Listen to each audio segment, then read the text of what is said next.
The movie will begin in 5 moments, the mindless voice announced. All those unseated will await the next show. We filed slowly, languidly into the hall. The auditorium was vast and silent. As we seated and were darkened, the voice continued. The program for this evening is not new. You have seen this entertainment through and through. You've seen your birth, your life and death. You might recall all of the rest. Did you have a good world when you died? Enough to base a movie on? Hey, Jim, it's your birthday. The Indian would be the first close-up. And the opening is an homage to American Prayer, which I think was his last album and is an extraordinary work of his poetry and his innermost thoughts and feelings. And it summed up the whole concept of Jim. He's on his own. No music, no doors. He's isolated. He did this just before the end, before he went to Paris. Did it quickly, from what I gather. And we used John Densmore as the drummer, his drummer as the engineer inside the booth. Is everybody in? Is everybody in? Everybody. He's gone to beard and heaviness, Ernest Hemingway image. Wanted to be a filmmaker and a writer and moved to Paris, get away from his troubles in America. Took a helicopter out in the desert and went right over the cliff. Shooting our second picture in scope, Bob Richardson and I. This is an ILM shot. We struggled to put the clouds in, put the storm in. It was our first exposure to this kind of computer work, and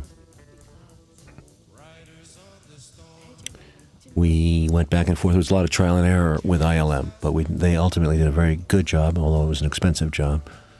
That's incredible landscape. That's my son playing young Jim. And Jim, in his biographical details of his life, often referred to having been heavily influenced when he was a child in the desert, driving with his parents. His father was an admiral in the Navy, ultimately, at the Gulf of Tonkin. And he was heavily influenced by a car accident. He'd seen where a group of Indians had been killed, and he often said that the souls of these Indians had jumped into his mind, into his heart. We put the peyote drums in here to echo, to forewarn the Indian influence in his life. These drums we actually accumulated in South Dakota at the Sioux Reservation at several ceremonies.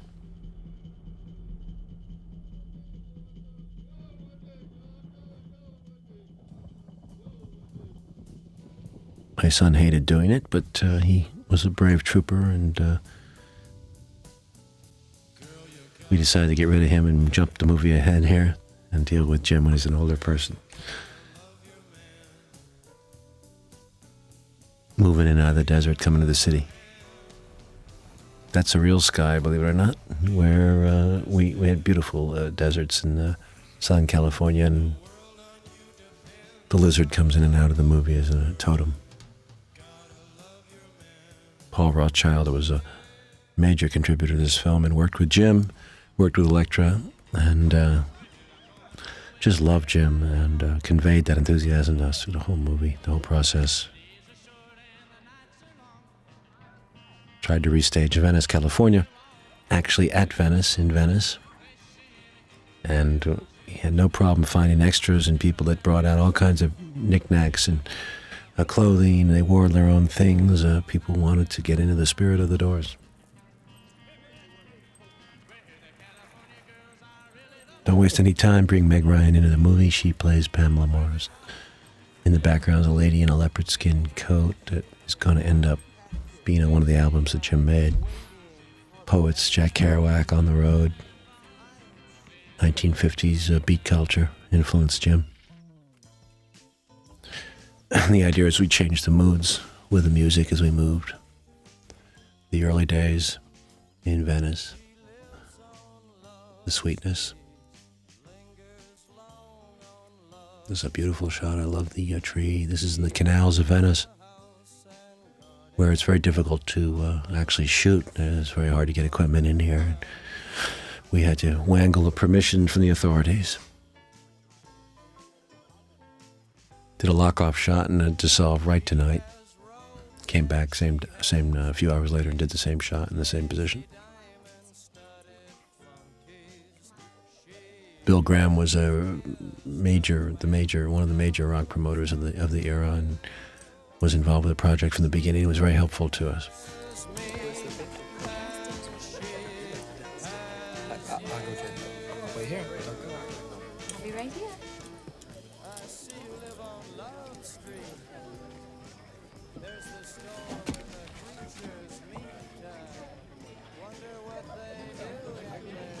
Hi. This is our homage to Ross Hunter. Got a problem with doors? Waste of time. I followed you from the beach. You followed me? Pamela Morrison seemed to exert an influence on Jim's life that was very, very push-pull. They had many. He was attracted to her it seemed from the beginning. She had a quality of small-town American innocence and great beauty, but not overpowering beauty, just attractive to him. And he always seemed to need that kind of nurturing that she provided him as more of an image. I always felt more of an image than the real thing.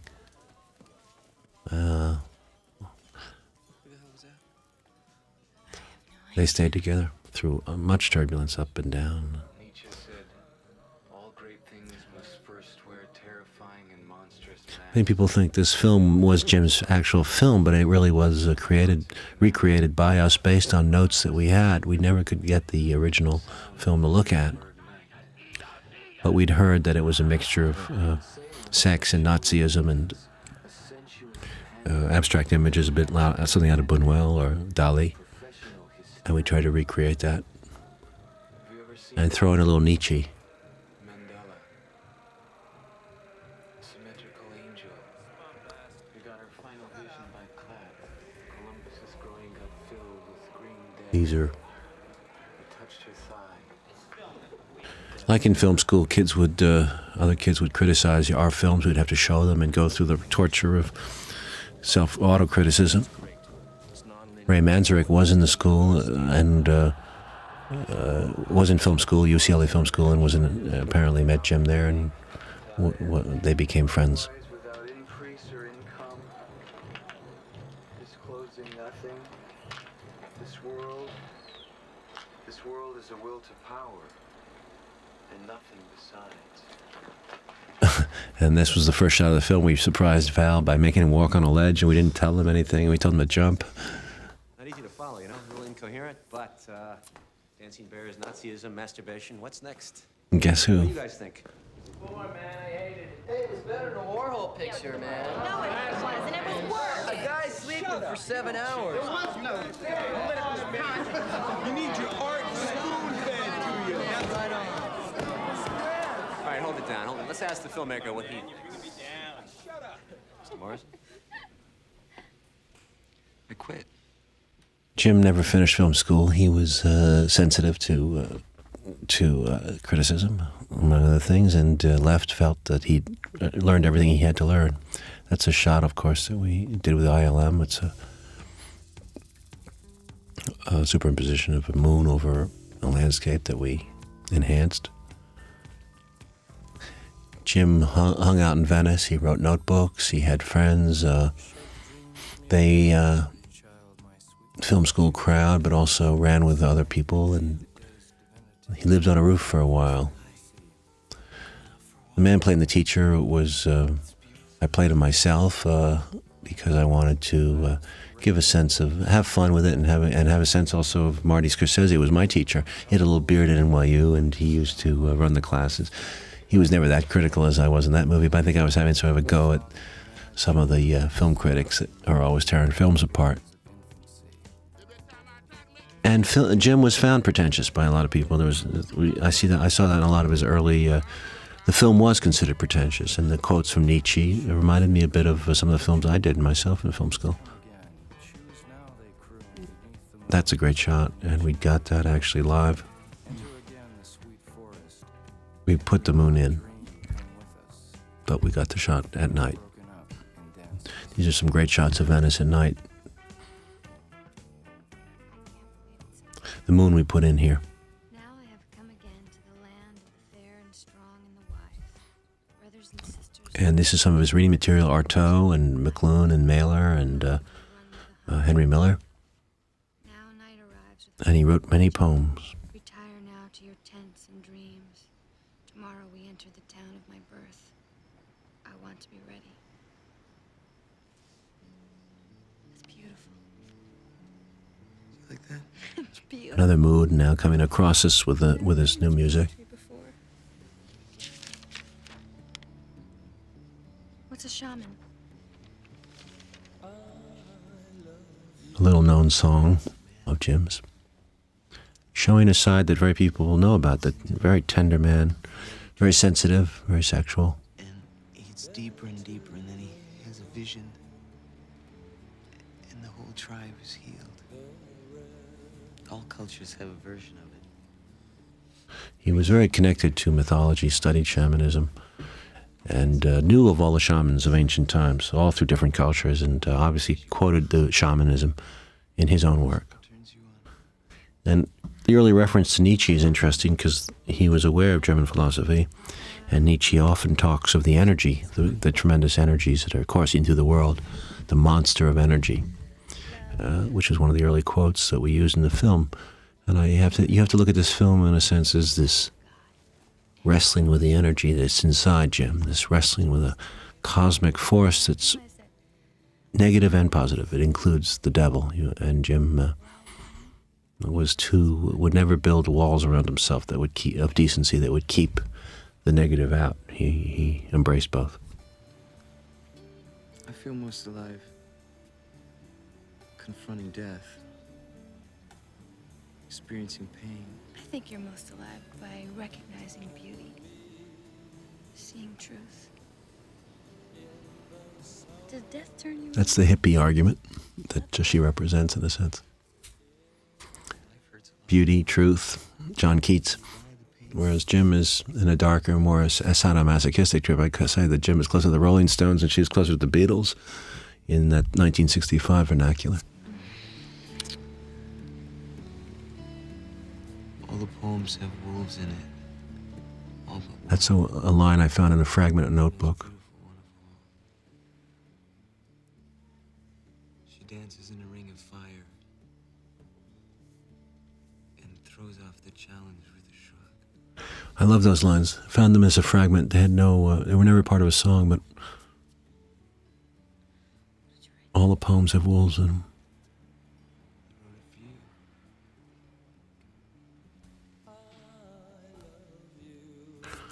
We use that quote later in the movie when they're at the precipice of the relationship. That quote comes back, and there again is we started to play with stop motion and animation and the emotions in the clouds, the stars. That was a great shot of the beach above, looking down at the bathers.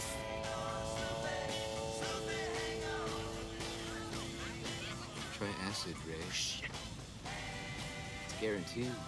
Shit, Morrison. The last trip was a real bummer, man. You never had a bummer on acid?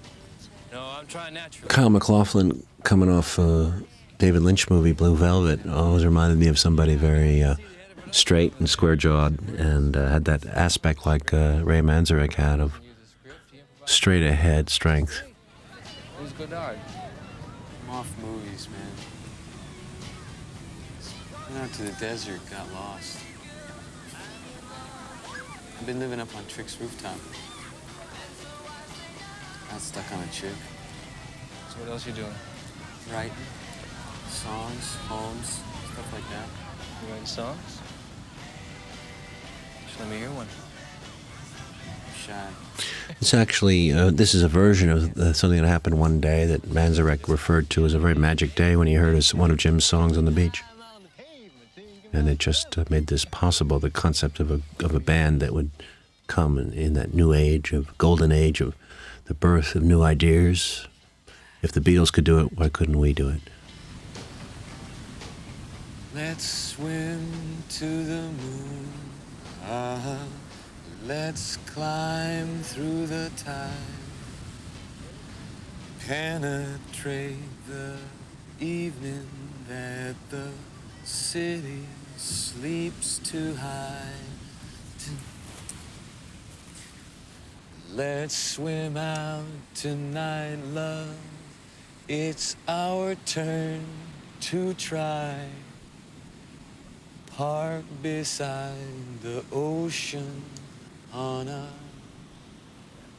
moonlight drive. Val had a lovely voice, and I think you heard that there, a sense of a natural rhythm, a range. So did Jim. Jim had a beautiful voice. You write this? You got others in here? Bunch, man. I had a whole concert in my head, you know. You see it all, Ray, like... What the hell happened to you in the desert, man? You know, ecstasy. We're playing with wigs here. It's tough. You know, people are judging Val by very severe standards. Jim was a beautiful, godlike person in his youth. Val is obviously 10 years older at this point in the movie when he's making this movie.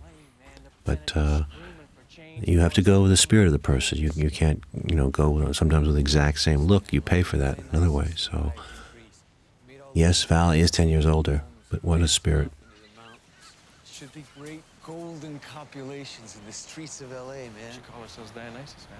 I got a name. Doors. I mean the doors in your mind. The Huxley book. Doors of perception. That's great. Well, the quote's from William Blake, actually.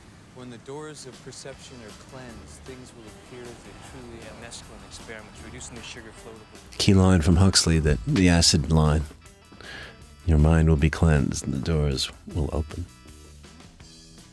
So we go right into their garage band period when they were working out. It was a long period, almost up to a year or maybe more, when they played in their Robbie Krieger's father's house in the garage, and they had other hangouts, trying to get their energy together as a band, get some songs together. They had to do originals. They couldn't live off these other people's songs. They had to make their own up. Here we try to show the genesis of a song and how it got fixed and how it became successful, as opposed to what you just heard, which was kind of almost there, but not quite. I think the lyrics kind of weird, man. You write one, man.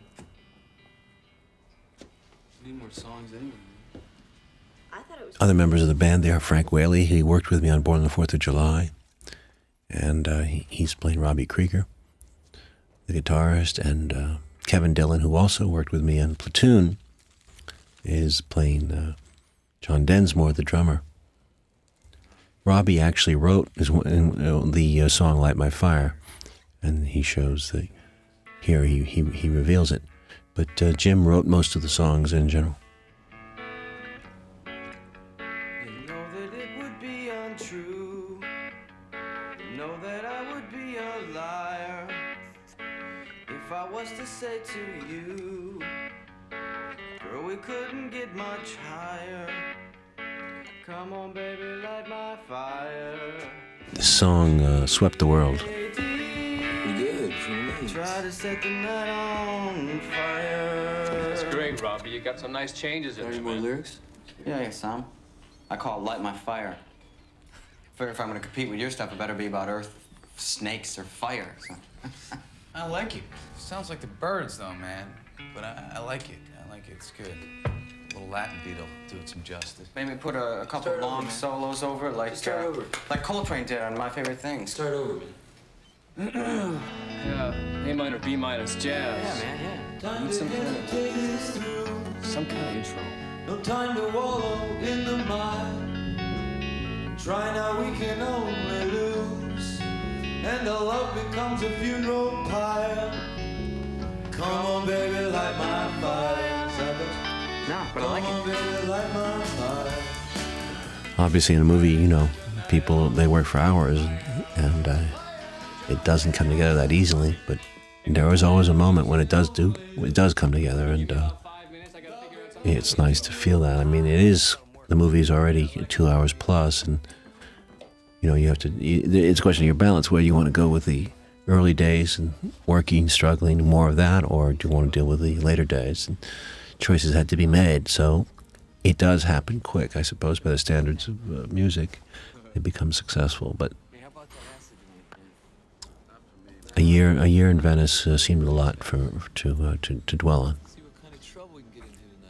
The seeds of the movie for me, are more to do with where Jim goes once it becomes successful, because there were so many bands that became successful in this period. It was a period of growth. New people were being given shots, and there must have been 100 bands that did well. But there's no question that Light My Fire, that the first album of The Doors, is one of the most enormously successful albums of all time, and swept the world quickly like a fire. And I heard it in Vietnam, and it came out, I believe, in April of '67, and I heard it pretty much right that month or thereafter in a hooch down in a base camp in Vietnam, and it blew us away. I mean, we were smoking dope, and it was an acid culture. It was a culture of rebellion and sensuality and a breakthrough in sex. It was beyond what Playboy magazine meant, and not everybody got it in the Vietnam infantry. I could say that we were split. I mean, a lot of guys were listening to country music and carrying on, and a lot of black guys were listening to the Chambers Brothers, and that was cool, and Jimi Hendrix, and a lot of people just got into the Doors, and it was more like in the Rolling Stone culture, sort of a word thing too. The words were tricky and had meaning to people. This period here is the Sunset Strip period, when they were working the clubs. They obviously worked far longer than in this movie, but they were immediately hot in the LA scene because the girls liked his ass, and they liked his body and and his long hair and his sensuality. So he was sort of known around the club right away, the clubs, and had a lot of groupies.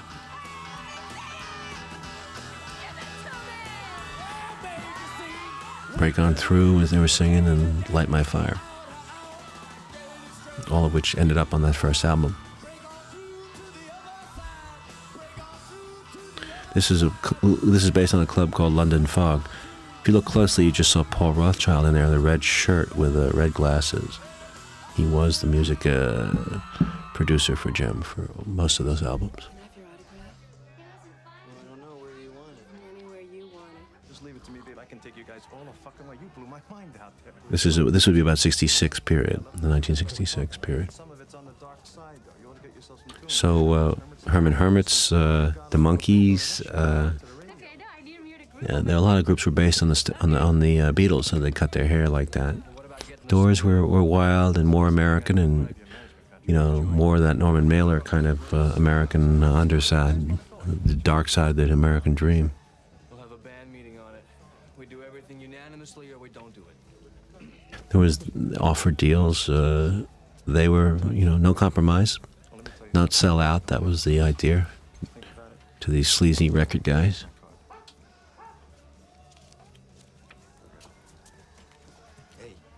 That's Paul Rothchild. He's a character, and he's a great believer, great lover of Jim. Get lost, will you? Listen, I'll make this quick and to the point, and if you repeat it, I'll deny it. Drop those guys. Jimmy's got to start facing the crowd if he's going to be our front man. She's getting his confidence, John. The guy never does what's rehearsed. Well, how does it feel? Well, it feels great, but Your looks, your voice, that's what's gonna sell records. We'll make $1 million a year. Call me. I'm right. Hey, man, let's go. Do yourself a favor. Call Larry. I like a guy who wears his soul on his face. Whiskey's next, man. I can feel it in my bones. I still think the lyrics are weird, man. The days are bright and filled with pain. Enclose me in your gentle rain. Jim did have a problem, they said, facing the crowd and opening his eyes. He liked to sort of sing inside his own world with his back to the crowd or his eyes closed. They say this was a song about crystal meth. There's the Whiskey a Go-Go. Now, we took this whole block over on Sunset and made a night scene out of it. This is a big scene. We had to close down the whole Sunset Strip, get permissions, put those cars out there, dress all those extras.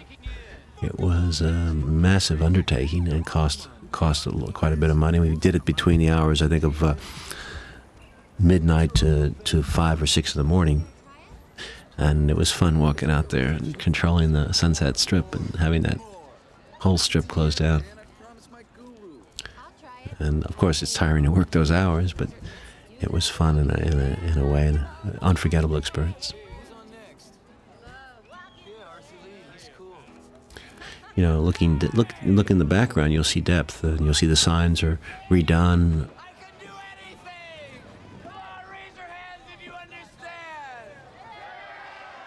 This is a very subjective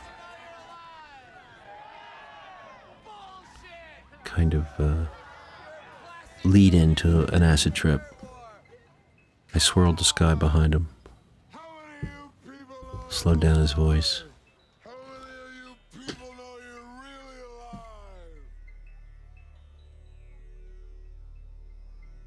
We added the sky and spun it through ILM, George Lucas's company. And I love the effect of going to the desert from here. The idea being that he needs to expand his mind. He feels like he hasn't broken through yet. So we wanted to go back into, the acid kind of experience that many of us had in the 60s and early 70s. Timothy Leary and the music. The end.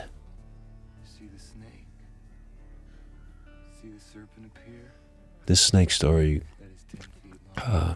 we came up with, we didn't read it in Jim's bios, but the idea was that the snake would take us to some kind of inner knowledge. Deadly. See it? All of the history of the world is on its scales. All people, all actions. We're all just little pictures. Homage to Ingmar Bergman. And we shot this in 3 days in the desert, took the actors out, rehearsed it before. It was hot. Devouring consciousness. Digesting power. Monster of energy. We went back to ILM and I asked them to blur out the surroundings and play with the distortion right on Jim's face. It's an interesting effect, and I never used it again, but I tried to pulse it to the drum, the peyote drum. Keep it to a rhythm. We did numerous tests on this before we came up with this, and we ultimately went with a very kind of degenerated look. I think I'm fucked up, man. I'm not thinking right. Look at your eyes. We put dark irises on, dark contact lenses on Val to enlarge the look of his eyes to make him look like he was on acid. I feel the universe functioning perfectly, but I'm still perfectly locked in. In fact, Val does look like a snake at times. Talks about kissing the snake on the lips, which is dealing with your fear, dealing with the thing that you fear the most, which is often on acid, people would talk about the concept of, fear, and people would have what they call bummers, bad trips. They would go on very negative trips, and Jim was into that. He loved to have bummers. I'd get through it. This never actually happened with the four of them in the desert at the same time because they all bonded in different ways, but I took license to show that the group had some kind of psychic bond that transcended the music.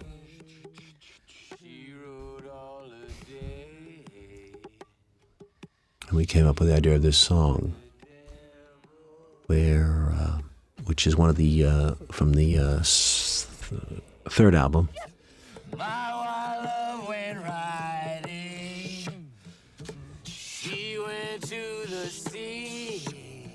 In the song, we decided to metaphorize the image of death. That Jim, who is haunted with the concept of death from his childhood when he saw the Indians dead on the side of the road, was constantly rediscovering death in all aspects of his life, in his own, in the lyrics and in his mind. A man who, as many poets are, was half in love with death. Reminds me very much of the French symbolist poet Arthur Rimbaud, who often wrote of his fascination and images of death in his poems. And many young poets who died young, whether it's Keats or Shelley or Byron, you will see this references to the Grim Reaper. That was him on the white horse.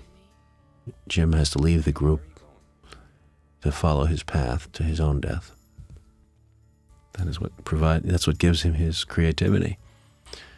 Here we played with the sun, we put an eclipse on it.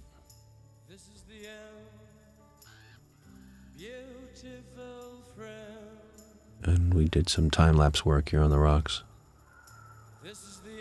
which we hadn't seen that much of in 1990 when this film was made, 1991. We went into some very strange rocks up in the, I believe it was Death Valley area. I had won the Academy Award a few days before for Born on the 4th of July. In fact, about a day or two before, and right after the award, I flew out to the desert and started shooting this scene. And I wanted a mountain lion to come in, and that mountain lion cost us a lot of time in the cave because we were shooting in these National Historic caves with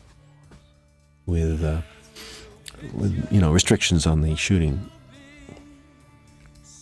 We had to paint some walls, which we used some water paint, but it stuck on the walls, and we got into those pictures that you see. We got into a tremendous amount of negative publicity about our ruining the canyon walls in the desert, which was not true because actually they eventually came off within a few days later, but by that time the publicity was out that we had desecrated a national monument.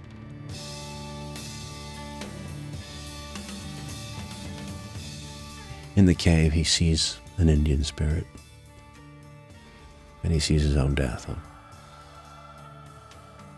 or feels it.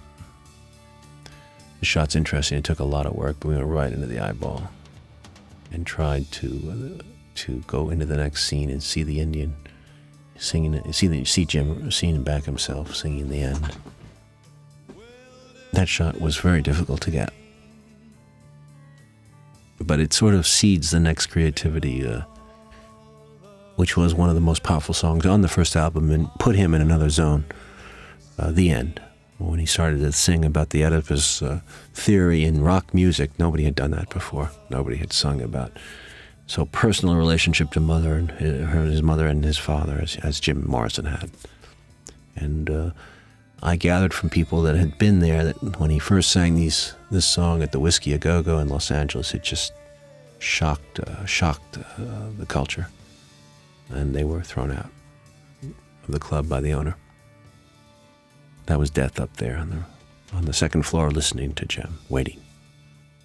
We decided to introduce him as Themata, as Bergman had in Seventh Seal.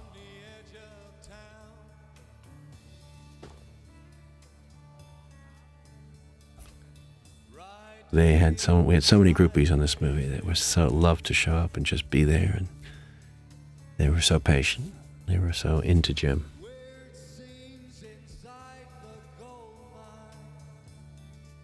This took 3 nights of shooting, 3 days actually. And once we hit this level, we were in a new mood on the movie. We were shooting as much, obviously, in chronology as we could because I like to shoot that way. It was important for Val to keep building his character to new depths, and he had to take chances. In order to take chances, he had to grow as a singer. And in order to grow as a singer, he had to start at the beginning and work his way. It would have been very mistaken for us to shoot to an end scene and try to shoot him singing a more complicated, a different type of song later in his career. It's sort of like singing songs like this. It's like exercise in a way, or sports. You have to expand that muscle. However, I found that as we went, Val was getting, would get more and more tired. His vocal cords were not as strong as professional singers are. So we had to be very careful in how much we could use him. I believe in this night, he probably did too many takes, 15 takes sometimes on different angles, and his vocal cords got hoarse, and we paid the price in delays. So we ended up having to really be very conservative with Val. We have Jim in the background at times. Paul Rothchild did a technically brilliant thing with Bud Carr and his technicians, Bruce Botnick, in blending the real Jim with Val Kilmer. And we were able to go back and forth, click tracks and all, to actually record the best of Val Kilmer live. We had a pre-recorded Val Kilmer, we had obviously a pre-recorded Jim, and we had a live Val Kilmer, and we were able to flit in and out of the live Val Kilmer and the pre-recorded Val Kilmer. And we also did some post-dubs that were improving on Val's performance. So this is the first time I'm told by Paul Rothchild that this has ever been done on film. It required enormous amount of technical machinery. We had a van outside with state-of-the-art equipment in 1990. Walked on down the hall.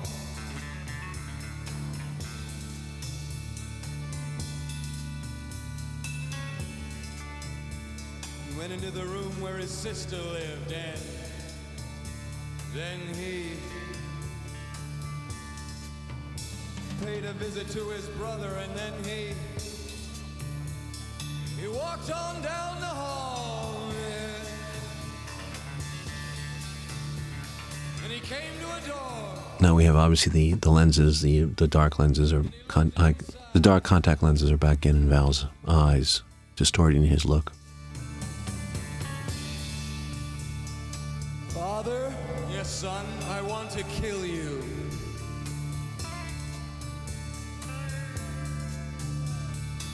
Mother, I want to fuck you all night, baby. Come on, baby. He had never said fuck until then on a stage.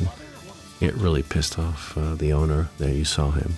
People were shocked when they first heard this. And he seemed to enter into a psychodrama with his parents. Then the Dionysian dance. I had choreographers work with Val, try to get a sense of this movement that Jim Morrison always had a great dance. We used a double there for some of the inserts on the legs, because Val is much bigger than Jim physically, but and was tired too. It's hard to do this on a continuing basis.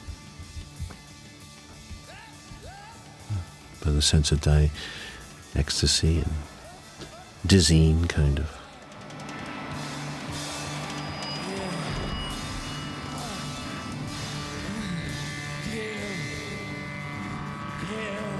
It was nothing like this was ever so sexual. The music had. This is the owner of Elektra Records, and he signed Jim, I think, as a result of these appearances at the Whiskey. They were fired from the club by the owner, who didn't understand the music. Val was, I can't say that Val was especially a fan of Jim Morrison. He had read the book and felt an identification, but the music, I gather, was new to him, and he learned it. And when he came to see me, we talked about this originally a few years before. He came to see me a second time. Val had tried out for Platoon for this Elias role that was played by Willem Dafoe, and given a very eccentric performance as Elias. Seemed to me as a very strange man, but I found him fascinating, and I thought of him when I read The Doors, and I was very, very much impressed by his work in Willow. I found him dashing, and he reminded me of Morrison. So when we came back to the film in 1990, he was ready to work and came fully prepared, did his own audition, filmed himself. Very narcissistic in that sense, and I thought that was right. He caught the flavor of narcissism that Morrison had, the sense of self, the sense of presence. But Val was not Jim in the sense that Jim was more the 60s generation. Val was more of the 80s generation. And looking back at Jim, it was a strange, for me as a member of the 60s generation, I suppose, it was interesting to see the differences.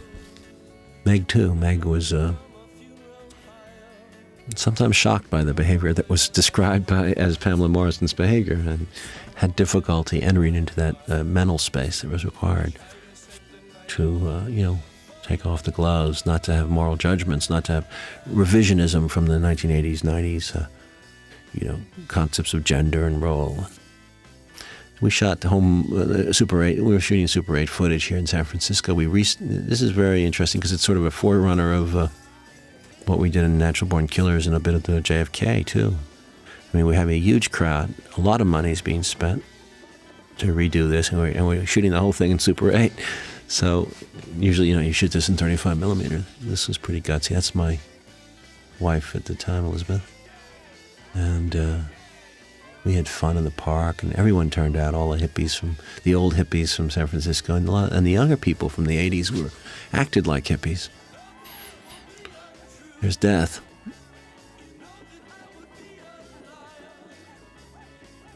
And again. Come On Baby, Light My Fire. I went back to the song again because it was really their anthem song. It was their most commercial song. It played the singles. It put them on the map and made that first album the hit that it was. This is a homage to the Fillmore up in San Francisco where we shot it. That wasn't the original Fillmore, but it's and Jim was famous for all kinds of freedoms on the stage, jumping out there. And he loved the bond, the being eaten alive, the concept of being devoured by his audience. We continued the home movie aspect into right all the way up into New York to show the sort of giddying sense of, that first adulation, that first love that you get from an audience and never be repeated. That's their new manager, Bill Siddons. This is based on an interview they did, home movie type interview, which I saw. Robbie Krieger, guitar player.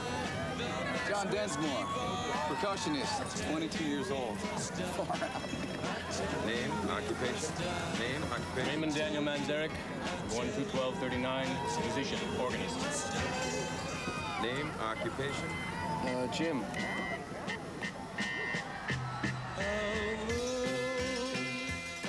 They're on their way here. They're national heroes, and New York looms, 1967. This is certainly a cutting-edge moment in our history, 67, 68. New York was in the grip of big change. Andy Warhol, and there was a new fashion consciousness that had come from England. People's clothes, their hair, their behavior was changing.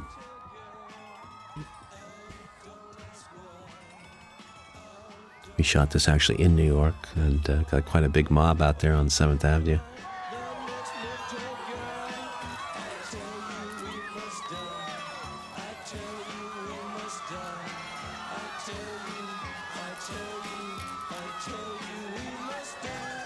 And there's the Whiskey Bar song from Bertolt Brecht's Whiskey Bar, written by XYZ, but that was an anthem song for Jim, We Must Die.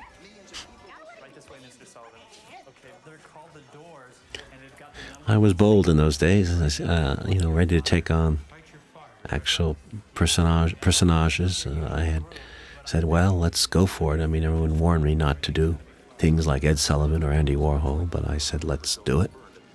Let's try for it. Let's not get self-conscious. Let's stay loose. And actually, this guy who was almost impossible to work with because he was an old-fashioned vaudeville comedian looked like Ed Sullivan in a weird kind of way. But he would never repeat his lines. He would insisted that he was right all the time. Very interesting to work with somebody like that. But you see here, Meg Ryan playing Pamela is already very possessive in a way of Jim, always possessive. People said that she was a strange contradiction, that she would be a monster. Many people didn't like her that I talked to that knew Jim. They didn't understand why he stayed with her. They were censored on the air with Ed Sullivan and warned about this. Higher, see, because you can't say higher on networks, so they asked if you could say instead, girl, we can't get much better. Can you dig that? How about, girl, you couldn't bite my wire? I don't think standards and practices would. And you know, fellas, why don't you have a nice big smile on your face when you get out there? There's no point in being sullen. You know what I mean? So just do it. Kind of sullen group, Ed. You boys should know Mr. Sullivan is considering you boys for 4 more shows. You dig? We dig.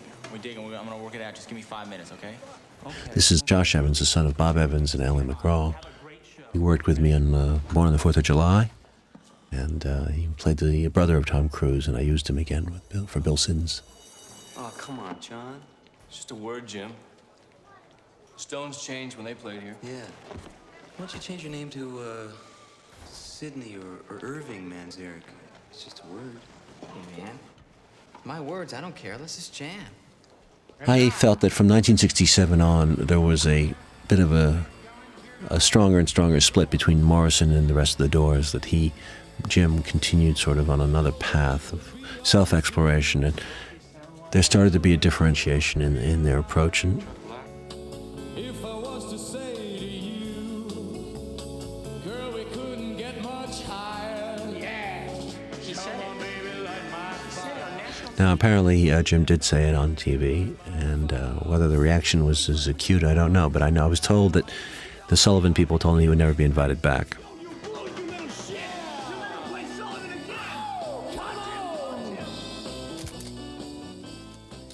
Obviously, Jim made many trips to New York, but this being a movie, I tried to put in, the concept that things changed pretty radically in New York. They were playing in a place called Ondine's in New York under the bridge on 57th Street in that area, and were very popular. That's good. The camera is whatever you want it to. The famous set of pictures was taken by a woman called Gloria Stavers that put him in the Vogue crowd, in the Vogue magazine kind of fashion crowd.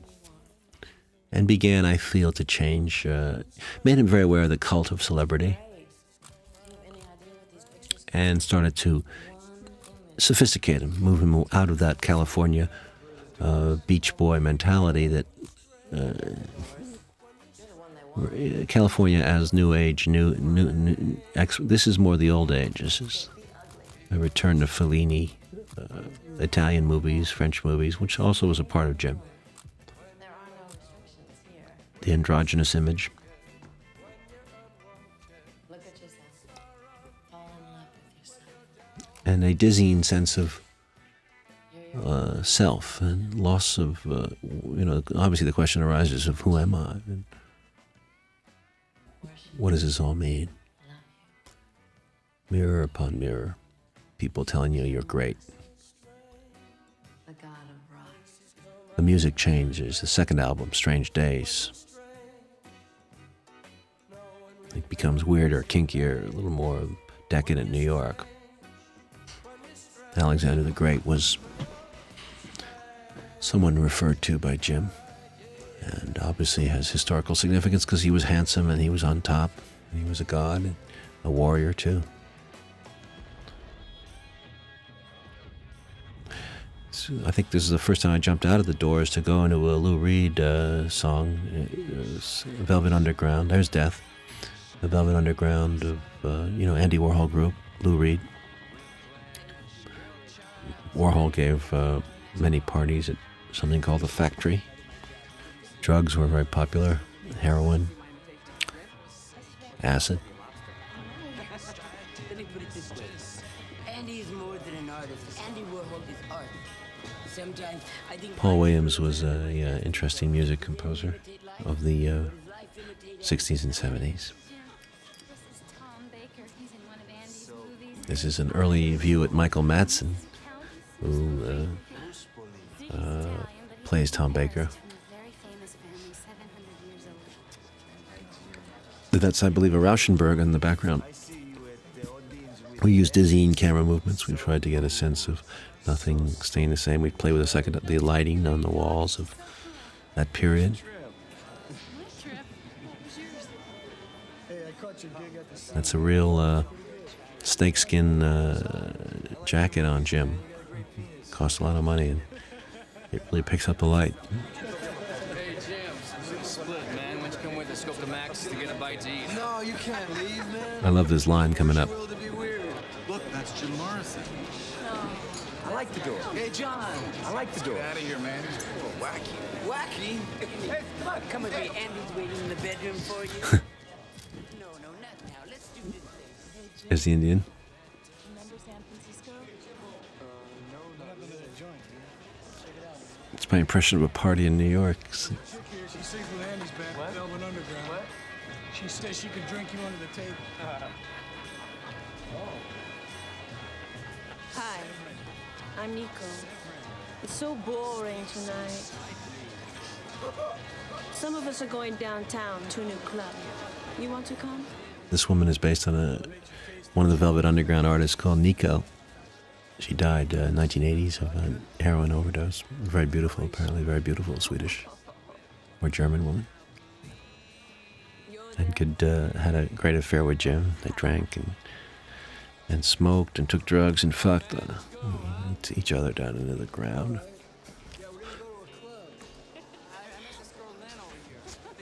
Norman Mailer's at the party, Warhol, everything's coming at you, you never know.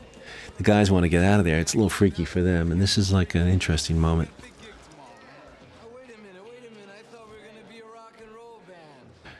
Jim wants... Come on, Jim, this isn't our scene, man. These people are vampires. We did it out of sync. Can't, lip movement. Come on, let's make the miss, huh? Remember? Make the miss. Just swear don't leave. Come on, you guys, not tonight. I don't know what'll happen. Camera never stops. Might be death. Lights in their faces. It's not death, man. Hey, I'll see you tomorrow, bro. Gonna try for the kingdom if I can, 'cause it makes me feel like I'm a man. It's a great song. I love that Russian that comes in the middle of the song. And it's like he's bored with the group. He doesn't want to. The bond is broken for him. Anything goes. Nietzsche rules. Death waits.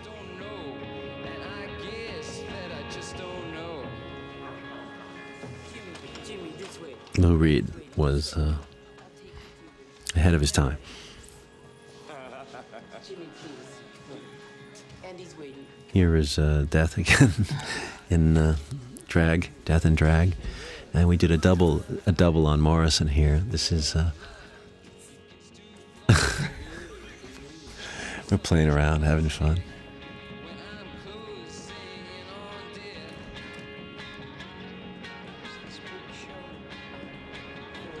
We went into another room and asked Crispin Glover to take a shot at Andy. And I think he did a pretty interesting job. Wow, we really like your music.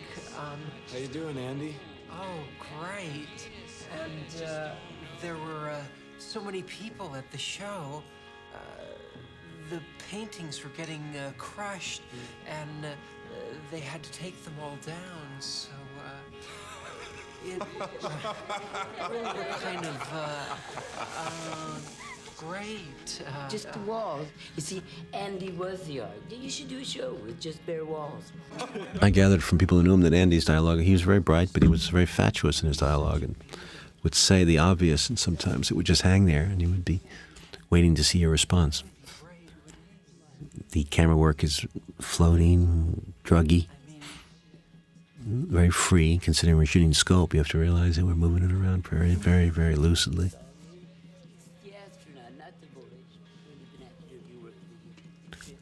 I don't know really what happened between Jim and him. This is all conjecture on our part, but I just wanted to get a sense of a facade, something shimmering that It's just mysterious and it just has no meaning, or does it have meaning? You question yourself, because when you do these kind of drugs, as I remember in the 60s, 70s, everything sort of bounces back on yourself and paranoia kind of sets in. Barbara Ling, our designer, really played around with lights and effects of that period, and you can see the light revolving. She used every trick she could find from that period to give it density and texture. This Nico looks amazing. Look at the way the light coming off her dress. This shot was done late in the film in New York in the snow in winter, and was one of our last shots. And I love it because he just parts from Meg here. She goes right, he goes screen left. Obviously, there were many beautiful girls in this movie that contributed their services and made the place jumping. It just had much more. Many beautiful women in this movie, probably more beautiful than they were at the time, in density anyway. Even death goes by, reminding him that even in New York, death gets there. And we go into a mood of decadent joy.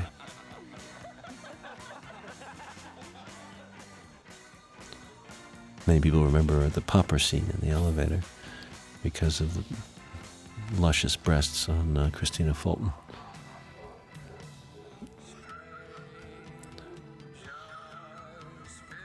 And I can't say I disagree. We got an R for this film, and we had to be careful we were making a fairly large budget film for Kuroko, but they were very supportive of our getting out there. But obviously these scenes turned some people off in the country, and we lost a lot of our audience with this kind of explicit imagery. But there's no way to make this movie in the Fellini-type way that Morrison's life was run, with avoiding this. Pam doesn't fit into New York. She never did. And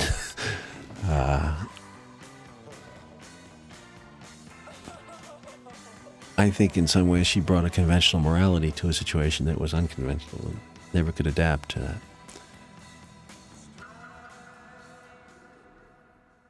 What are your songs about, Mr. Morrison? That's not to say Pamela was not wild. She was wild. But there was an image in her mind, a fantasy of living with Jim in some kind of picture book marriage based on what her parents had lived. And I met her parents, and they were ultimately very unhappy with his portrayal of her. Did not want any image of drugs to enter into image of her. Do you think about the dreadful reviews your new poetry book has got? This scene is in part based on the reception to his poetry book, which he did publish himself. It was a very negative reception, and I think that's a rather provincial attitude. Do you believe in drugs, Mr. Morrison? Believe in excess. What about alcohol? Is that considered part of the critics always gave him a hard time. I always found that his primitiveness, in a sense, hurt him with them. He was a threat, a challenge. He was unique. And in word culture, reactive word culture, it's difficult to sometimes appreciate the simplicity of his lyrics. You know, ride the snake to the lake type of lyrics is not sometimes appreciated by people who want Philip Larkin or T.S. Eliot. But there was a primitive strength to his verbiage. And this woman is based on Pauline Kael, sort of pictured as a crone or as a witch, hating, living on her negativity. Her face reveals all. about what you're doing? Actually, I don't remember being born. It must have happened during one of my blackouts. They must have expressed some feeling. Well, to tell you the truth, they're not living anymore, so I really don't like to talk about that. Could you at least tell us how they died? It was a horrible car crash in New Mexico in the 50s. My father ran right into a truckload of Navajos. They were... Our her clothes designer, I thought, really did an interesting job in suggesting the changes in his personality, in his character, really through his clothes. Kathleen Quinlan plays one of the reporters that interviewed him. She's a composite of different people, different women in his life. There's no way to deal with the dozens of women that Jim slept with and had relationships with. They were all over the place in different cities. I had to come to a condensation, and I chose Kathleen to represent 3 or 4 experiences that he had that were strong, startling. One of them was with a witch in New York, a supposed witch, who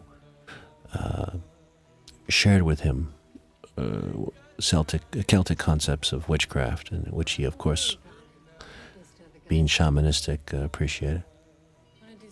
But she was also the concept of blood was with another woman who he shared with. He cut himself and shared the blood with her.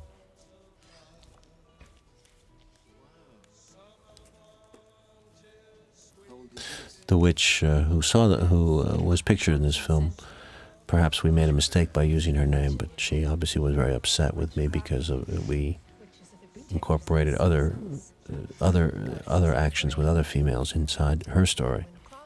So I think that she was very upset and threatened to kill me or put a curse on me for the rest of my life. Maybe she has, because sometimes you never know with these witches.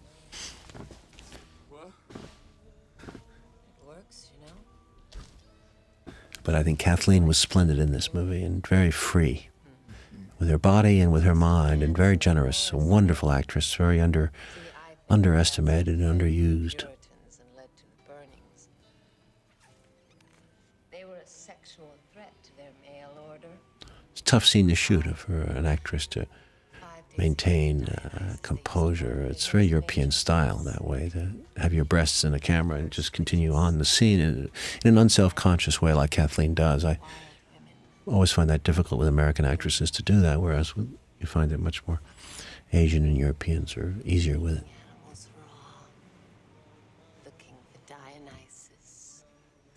You might notice in the scene where he told the story at the press conference, he lied about his parents. He said that they had died in the desert, and she's going to catch him on this. Blood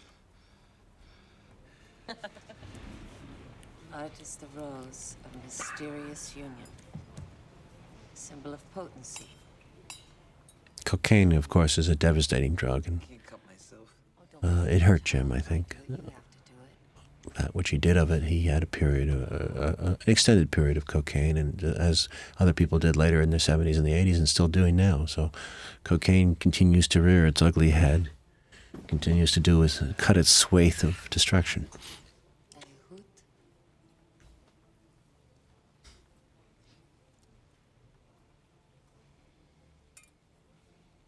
We went to Carmina Burana here, drinking the blood.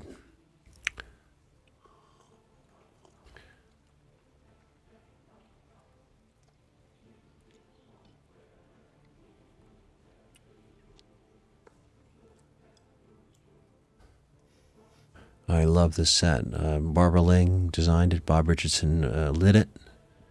And it is a loft, supposedly in downtown New York, shot in L.A. actually. And the lighting, the effects, the water dripping off the glass. Sense of fulfilling one's fantasies on Earth. A sense of being free.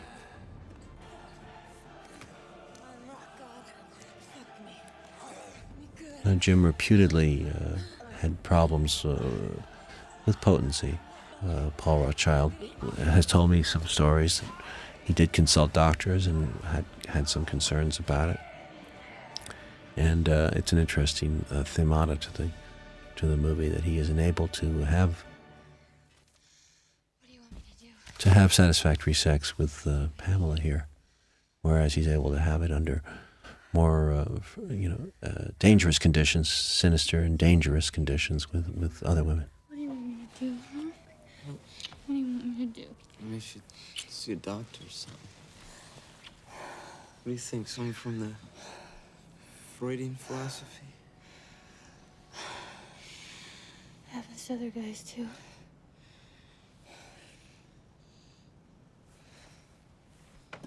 Jim started to drink to. In fact, from the accounts that I've had and I read, I was able to get 250 transcripts with interviews with people that he had, that Jerry Hopkins had interviewed for his book on Morrison, the first book in 1980. And those transcripts revealed a man who moved out of the realm of drugs early on into the realm of more and more alcohol.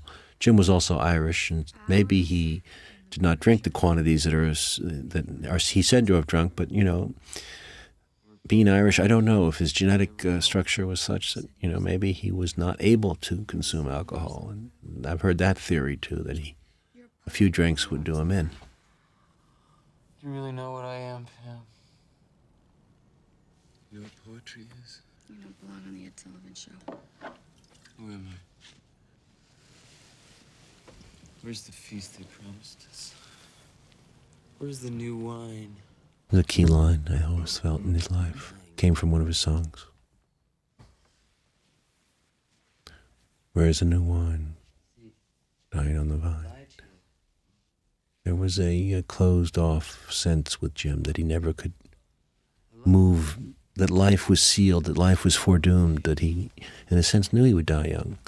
I didn't sense that sometimes he would allow himself the freedom to break out and explore beyond, that the new wine would be dying on the vine. This was a tough scene to do with the actors. It required them to be nude and to be and to be drunk, angry, fighting, reversals of emotions.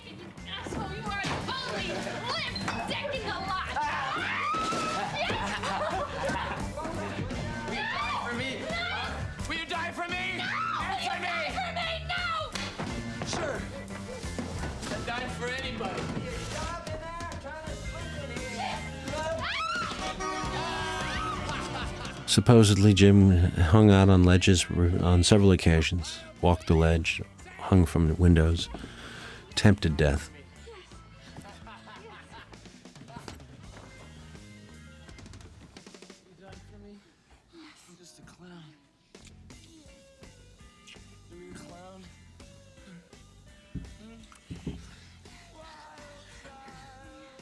It seemed that the song Wild Child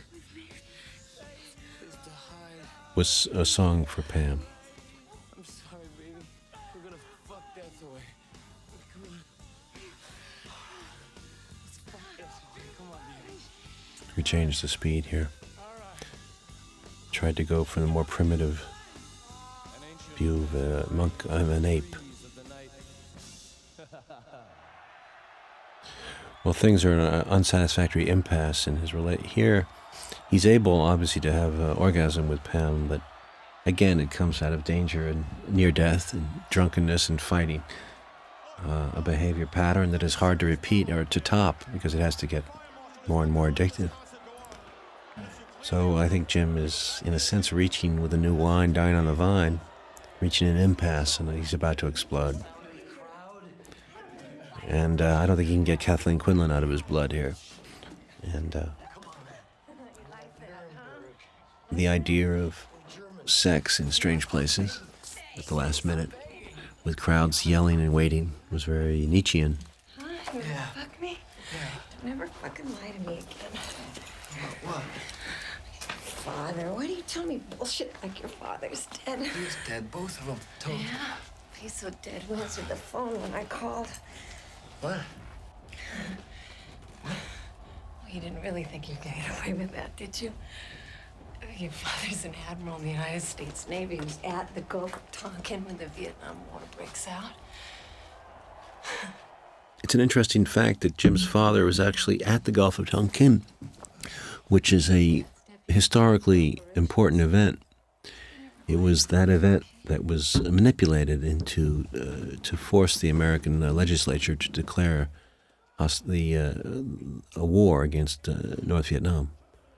And it was in a wholly staged event. There was no aggression on the part of North Vietnam. It was maneuvered and manipulated by the Americans to create a state of war. And his dad, therefore, was heavily involved and implicated in the origins of the Vietnam War, which puts Jim Morrison right at the center of these colliding forces. He refused to see his father after he left home, and apparently hated him, or expressed that hatred in his lyrics.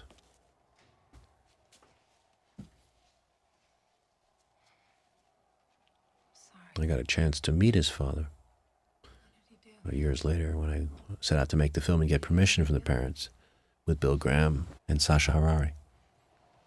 How much?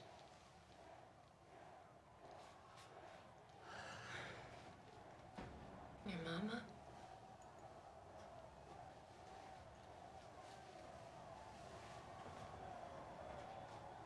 Hatred's very underestimated emotion. Hatred is an underestimated emotion.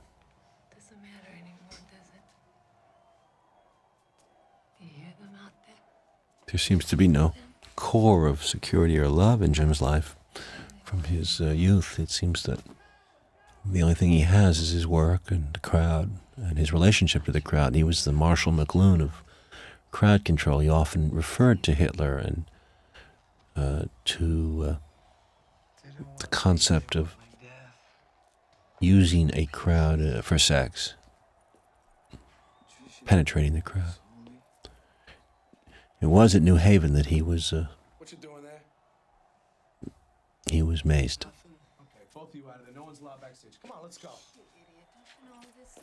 It's cool. It's cool. I'm with the band. No, listen, let's go. Hey, come on. Cool, pig. Fucking hippie. Fuck you. And that macing set up enormous sort of anger that propelled him to the first of his the first of his public arrests, and set the stage for the Miami trial.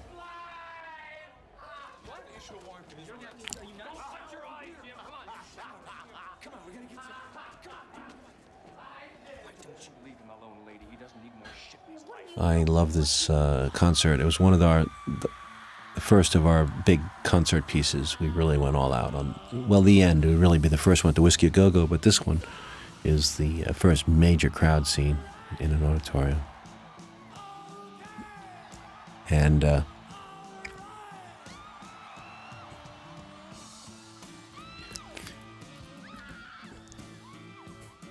mean, after all, what Jim Morrison was a great manipulator of crowds. And aside from being a poet, he had this other Hitlerian quality, this ability of a great performer to excite a crowd, to make the people go crazy. I think sometimes our concerts probably look better than, bigger, better than the actual concerts looked on film. But that's also the power of film, the power of CinemaScope.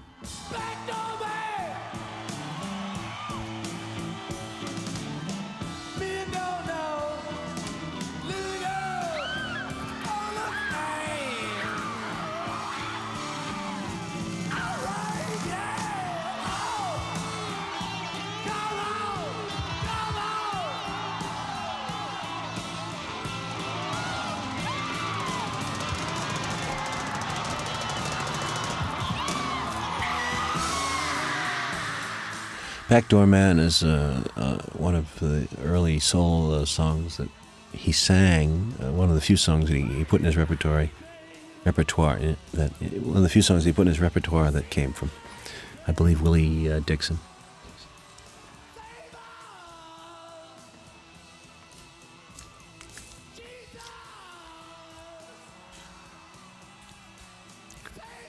These shots, one of some of my favorites in the film. Going down on his knees from the rear, seeing the crowd, the light, the wash. The lighting here, I think, is intriguing.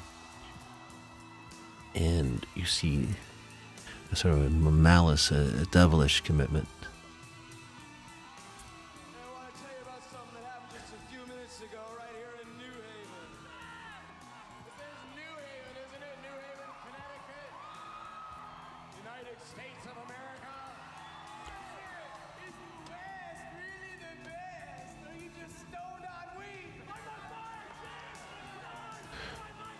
Jim took on the cops. Any authority figures were a problem for Jim, whether it was his father or police or military in Vietnam. It was his song in 1967-8 about Vietnam, Unknown Soldier, that kicked off the first of his public boycotts of his songs by the radio DJs, and was a problem commercially for him. They started to be cut off the air. All of a sudden, this little man came in. The little blue hat, little blue suit. I wanted to sense that the rest of the band was not happy with his ad-libs, improvisations. But they went with it because he was the star. The crowd came to see him. And the crowd demanded more and more and more each time, and we tried to build this through the movie where the crowd is bigger and louder and more demanding.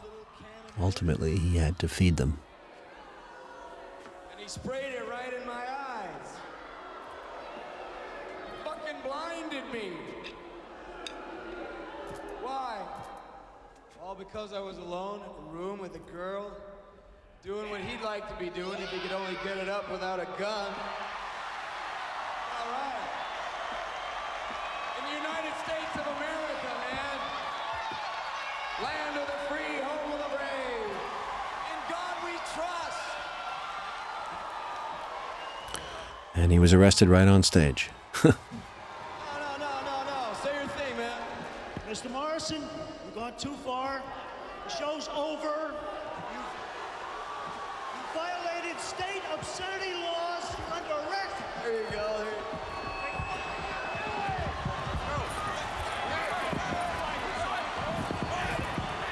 From the documentary footage of the time, it was apparent that Jim was in shock at this arrest and didn't expect it.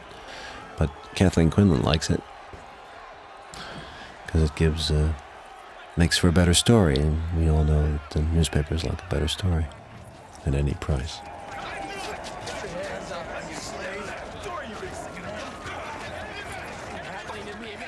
She is a newspaper reporter, at least an underground newspaper reporter. Let's just say I was testing the bounds of reality. That's all. I was curious. I kind of always preferred to be hated. Like Erich von Stroheim in the movies. The man you love to hate. It's meant to be ironic. These are the actual Jim's lines.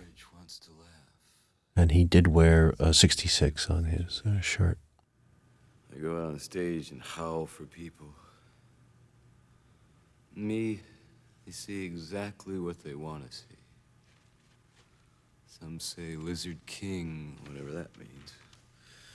Or some black-clad leather demon, whatever that means. But really, I think of myself as a sensitive, intelligent human being, but with the soul of a clown that always forces me to blow it at the most crucial moment. His own words. A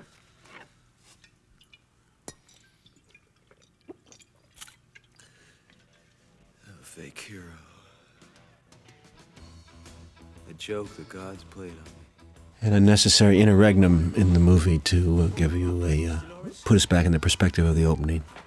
The movie reaches the first act crescendo, I think, with the New Haven arrest. This second period is a period of decadence in Los Angeles. But bear in mind that with Jim, as with people like that, with tremendous decadence comes tremendous creativity, and that's what amazes me about Jim, is that at a period of what most people would consider decline, conventional decline, he turned out one of his best albums right at the end, which you're going to see coming up later in the film. But not only was it a great music album, but it was also a wonderful, he turned out a second album called American Prayer, which is his own confession straight to a camera. of his own feelings. So sometimes drinking and drugging, well, they may lead to physical decline and errant behavior, but sometimes they lead to a freeing up of an inner spring.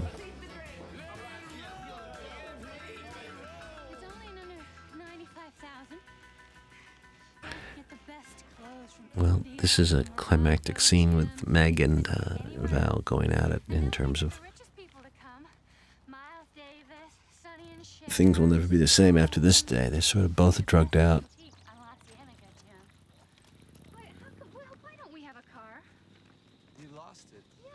We lost the car. She doesn't remember that they lost the car.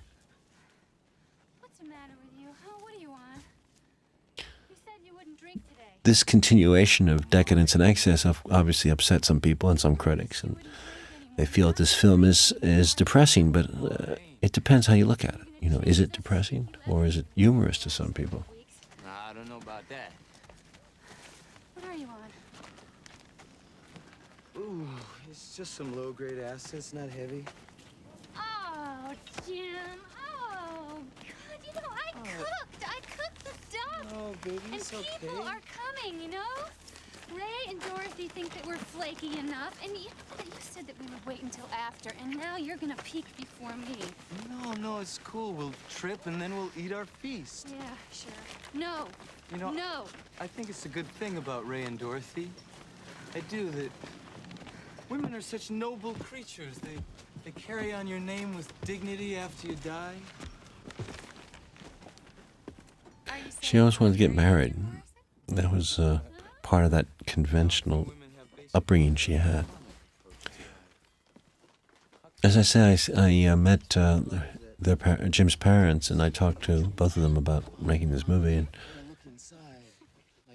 they chose to remember Jim from his youth, when he was a good student, when he was a loving son, and there was a denial about the later Jim. There was no real understanding of it. They knew that he was a rock star. They knew that he had made history in a strange American way, but there was no real understanding of why or how, and there was a feeling that it was maybe something beyond their understanding, something freaky and strange.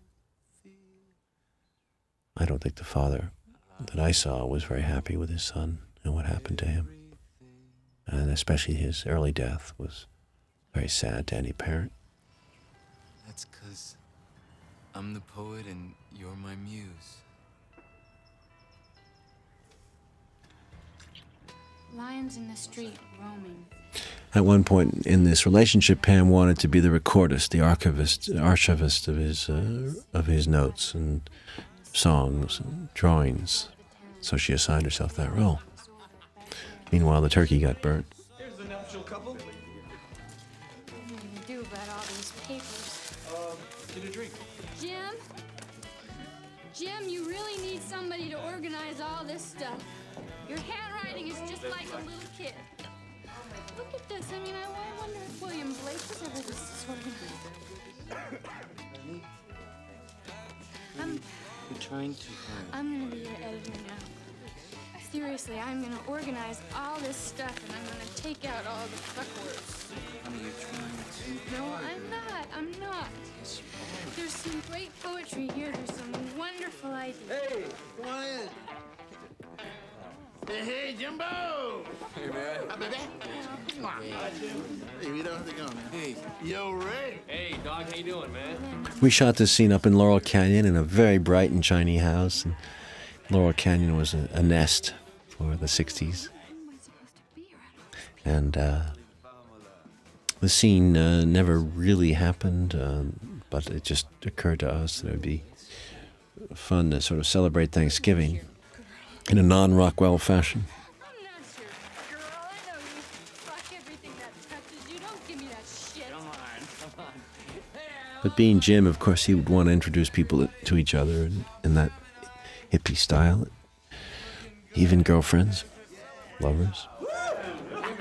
Patricia? Hi, Jim. Hey. Pam, have you met? Do you know? Have you? She wrote this great review of my poetry book. Jim, why don't we go eat that turkey, huh? Come on, Pam, let's go set those plates. Patricia Keneally, are you Patricia Keneally? You must be Pamela. You actually put your dick in this woman, Jim? Well, sometimes, yeah. Well, I understand, I really do. But just don't you ever expect that Jim's gonna love you or take care of you because you're one of 100, you know? Hey, come on, you don't know when to stop. Look who's talking. Well, I like to think that Jim can make up his own mind about who he loves and who he doesn't. Well, don't kid yourself, sweetheart. He's crazy, but he's not that crazy. He loves me. Come on, Pam, let's go check on those sweet potatoes. Love it. Here they go again. I mean, on one of those dinners. That's Jodie Bisset. I think she was on Melrose Place a few years later. Meet Chuck Vincent. Hey, how you doing, man? I just have one more thing to say to you, Jim Morrison. You have ruined another Thanksgiving. God, bastard, you killed my duck. Pamela would get pissy and angry and would do outrageous things. And there was many witnesses to different kinds of outrageous behavior on her part. She would get hysterical and attack Jim. And Jim would always end up going back to her. And they'd be fighting and making up, fighting and making up. Many people attest to this. And there was one incident where her Thanksgiving dinner was ruined and a duck was ruined. A turkey. But I'm confused between whether it was a turkey or a duck, and I think Pamela has me confused. Yeah? Well, come on. You want a little death? You kill me. This is a typical Jim behavior. Hanging on ledges, asking to be killed. Making dramatic situations public. Acting out songs. You killed my duck. And I'm still killing your fucking duck. There! Murder! Death! Duck! Dead! Death! Fucking dead! There! The duck is dead! And that's the incredible truth! Will you get sane? Don't you ever tell me what to do. Tom Baker, Billy Idol, these guys represent the... Jim had many groups of friends, again, tearing at him. And Tom Baker in that group was one group. There was forces always pulling at him. People, he was so popular or successful that many people wanted to be with him. Fuck it, man. Let's eat this thing. What happened to us, Daddy, huh? Huh? There was some beautiful poetry, you know. Come on, honey. There's some beautiful poetry, Daddy.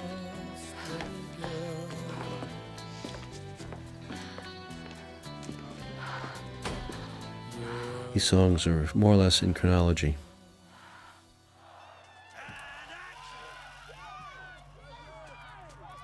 Not to Touch the Earth.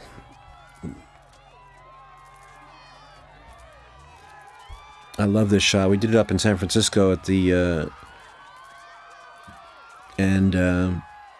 we did it in an outdoor stadium. We have 2,000 people showed up. Shooting 2 nights in a row in a light rainstorm. Look at this shot.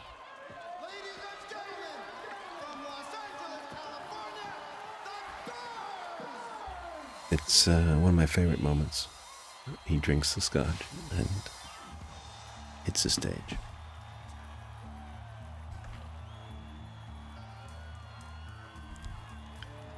We brought Sioux Indians down from South Dakota, friends of ours, to dance, carry on, and they were shocked by some of the behavior of the San Francisco hippies who came to this evening on acid, ready to party all night. We had no problem finding extras who would strip and dance naked. Hundreds volunteered. I think it was called the Water Park outside San Francisco, about 45 minutes outside.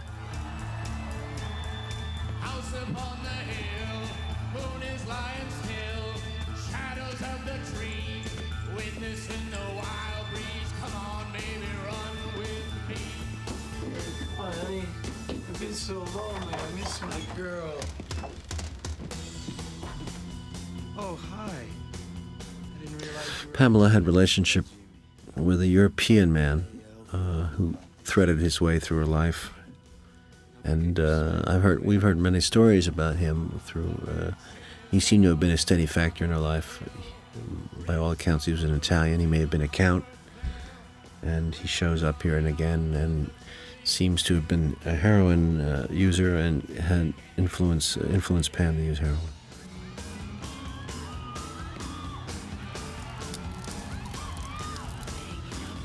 Looking for a place to hide, or are we talking about dead choices here? Huh? Huh? Oh, What's that? you're hurting me. Hurt? Oh, baby. You in pain? Oh, let me introduce you to my... This incident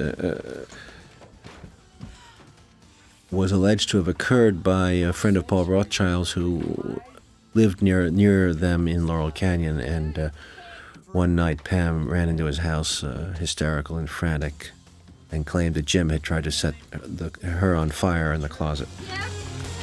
Sanctuary? Come on, baby. Come on, honey. Almost home, baby. Yeah! We're almost home, baby.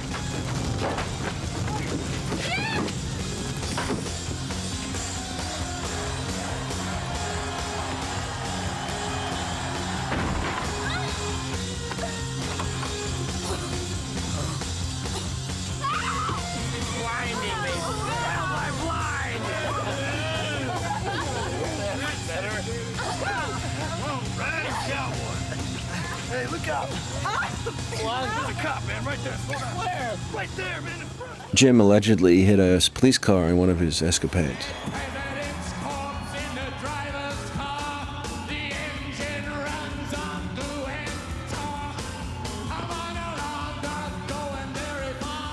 But driving this whole sequence, this montage, where I'm getting a lot of information across, is the central song, which is an acceleration of the concept of immortality, not to touch the earth, not to see the sun, nothing left to do but run, run, run. He gets married to the witch.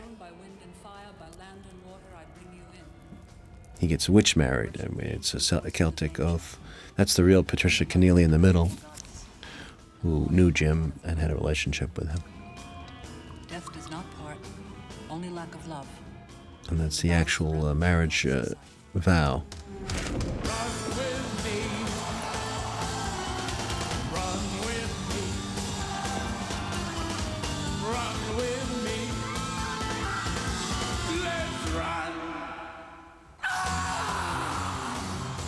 And I thought in this flight of fantasy, that even Ray Manzarek, finally, square as he was, would see what Jim sees.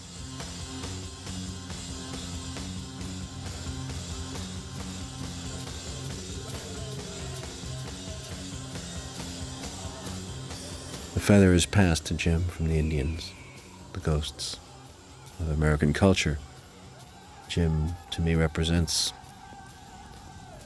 a part of American culture that's trying to get back in touch with that ancient shamanistic impulse. To be closer to the natural state of man, where women will free themselves and men will free themselves. And the fire takes over. And Jim is now down around the fire. He's no longer on the stage. There's Leonard Crow Dog, one of the medicine men of the Sioux Indian tribe.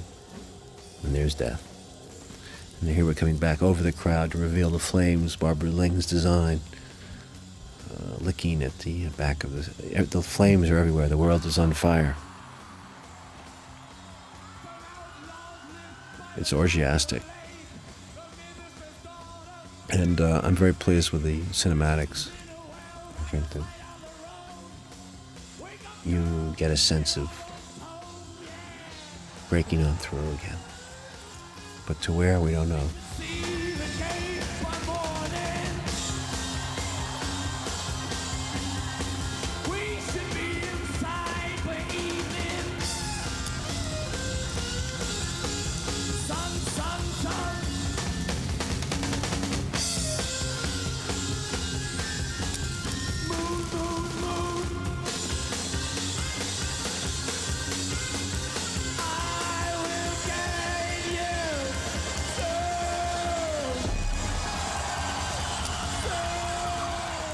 we're making use of the techno crane here everywhere we can, which was a device brought over from England, designed in England. It's like a modern mini crane that has the ability to move through crowds, over crowds, and as this shot shows, we can go over heads and through crooks and corners.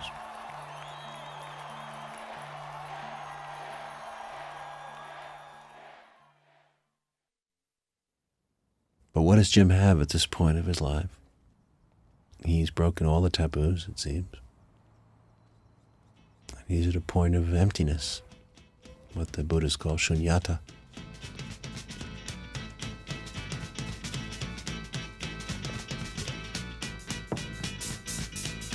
Come on, come on, come on, come on now, touch me, babe. Can't you see that I am not afraid? What was that? More Girls, another album, Soft Parade. A decadent album, in my estimation. What was that promise that Fucking you made? Annabelle prima donna's too drunk to fucking see. Well, you can see his voice is... Val did a nice job of creating that sense of tired voice, hoarse voice. But at the same time, the song, to me, which was considered simplistic by critics of the Doors, is a lovely song and a very lyrical one. And in spite of the sickness, it seems apparent he is creative. All these songs are coming forth from him in this period. The film is shot according to those songs. So it's a good example of how behavior is irrelevant sometimes to what you're doing, to the inner work, to the inner mind. People get stuck on behavior. They look at appearance. They look at the public appearance of your perception of you. I've had those problems in my life. Bad PR, bad public relations, misunderstood behavior. And I identify with Jim, as do many people. To be misunderstood is a recurring problem for anybody, especially teenagers and adolescents who feel that. Their parents, their teachers, their fellows misunderstand an inner working that is sometimes mysterious even to ourselves.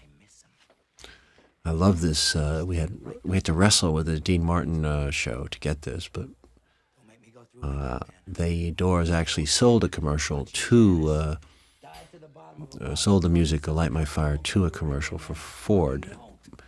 The sale was canceled actually before it got out. Jim had a lot to do with the cancellation. And it was a source of tension between the group, but it was never actually made the air. I took the license and showed it on the air here because I do believe that it was an interesting split between Jim and the rest of the Doors. Whatever Ray Manzarek will say about that incident, it's true that the song was initially sold. It's not a big deal, man. The song has already been commercialized. Jose Feliciano had already done a version of Light My Fire, which had been a #1 hit in America. So the song had been commercialized, it's true, but not by Jim Morrison. Robbie? Where were you? You should have been here. Do you know what you're saying to Certainly this is one reason why Manzarek hated this movie and hated me. One for all. Not real. It's not about money, or records or success or these desires that you have, It's about using the music to break through, wasn't it, Ray? I don't know. You lost something here, man. These studios were built to specification with Paul Rothchild's input, and Robbie Krieger helped us enormously. And John Densmore also. Robbie was very helpful to Frank Whaley learning guitar, and Densmore was in and out and helpful to Dylan. But we soaked both their minds for as much information as we could about the period and about the music. I wanted you to this, Jim. It meant nothing. You don't have to torture me, you know. This section of the film one could call pathetic. I don't know if you're listening to Gustav Mahler, you would know that feeling of it going on and on about the pathos. And I think it's legitimate criticism of the film that it does dwell into this side of Jim. For whatever reason, I personally like it because it takes me through those songs and makes me understand those songs. But some people would maybe have wanted to lose the outdoor concert and maybe go right to Miami and get on with the movie. It's the film is 2 hours and 15, 20 minutes and is epic in its approach. I can't make it anymore. The man is at the door.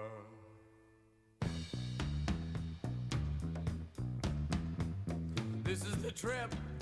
I love this. We're moving with this Technocrane, which is, you know, interior set here. It's a small crane that can move, make these moves. You could not normally do this without taking off the roof and shooting on a huge soundstage.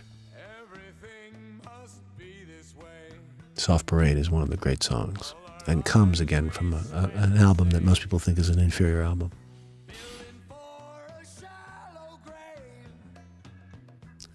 You can see a hand up there which is revealed.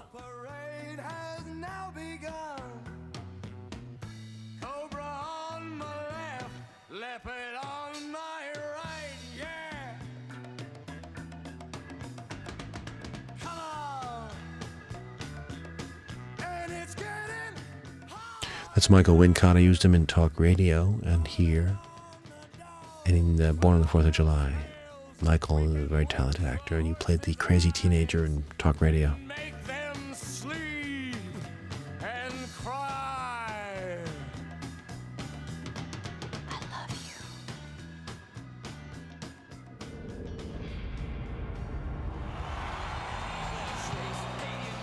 you. One of my favorite pieces of film I've ever shot would be Miami. Just love this concert, and I love the effort, the energy that the crowd brought to the scene. It was just an intersection of us with them. We had our crew was. We shot this in 4 or 5 days, and we decided to go for it. Let it all hang out. Here's a movie critic. Songs like Touch Me and Tell All the People are not the doors that we once knew. So the question is, why am I here? Are funerals entertainment?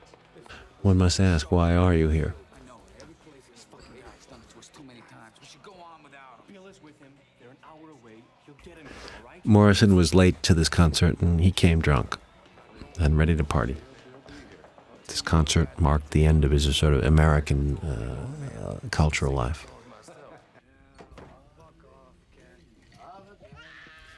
You notice death on the airplane.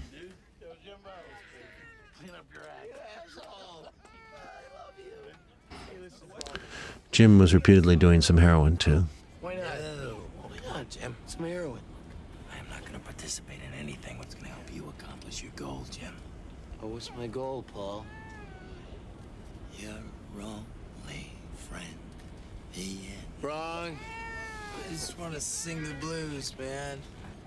Get fat, do nothing, go nowhere, just be. That waistline, Jimbo, you ain't got much choice. What is wrong with being a large mammal? A big beast, like a tank, feel Your great. king crawling flab, rock his cock, baby, and you're right. Val created the illusion of a belly. He got a little heavier, but essentially was able to jam his belly out there and give us the impression he was much fatter than he really was. We had to thread the difference here between keeping him. He had to play young scenes around this area, so he also was faced with coming back and forth. What you gonna do for Act 3? Puke on heaven's door. Listen, you two-bit fucking actor. You underestimate the audience. Face it, Jim, you're not gonna be remembered, man. You think all they want 2 cars and a house. But you're wrong. You know what they want? Oh, tell me. You really want to know what they want? Yeah, tell me. What? Something sacred. That's what they want. Something sacred. It seems that Jim always knew that. He always respected his audience. He gave them his best, but he also hated the carnival atmosphere of the crowd, the need to exhibit himself, which had grown to an addiction. So it's a really ambivalent, I'd say contradictory attitude towards what he was doing. He loved it and he hated it. Managers would screw them over. Managers would change the deal. He was being used. Having seen many films set in the 50s and the 40s that dealt with jazz musicians or people who had gone downhill, I often found those films were a little bit clipped or sanitized in the sense of not really fully dealing with the descent, the plunge into hell. And in this movie, I suppose I went maybe that one extra beat. I'm not sure it was right or wrong, but I wanted to give full plumage, in a sense, the full sense of having a descent, that no one else would share his journey, that he would be isolated in that fall. And it would be sad and pathetic, or like Mahler's symphonies, there would be that extra plunge into sort of a romantic pathos. This is a water reflection that Barbara Ling threw up there. We put all kinds of dyes into the water and played with the colors, the moods of the scene, which is a precursor to what we tried to do with Heaven and Earth and Natural Born Killers, to control the moods through the lighting, or really to suggest the moods, suggest the moods through the lighting. 5-1, 1 in 5. No one here gets out alive is a great song and underestimated song, and was a song he actually was singing in New Haven. True story. Smoking dope on the stage and just getting away with it when the cop came up.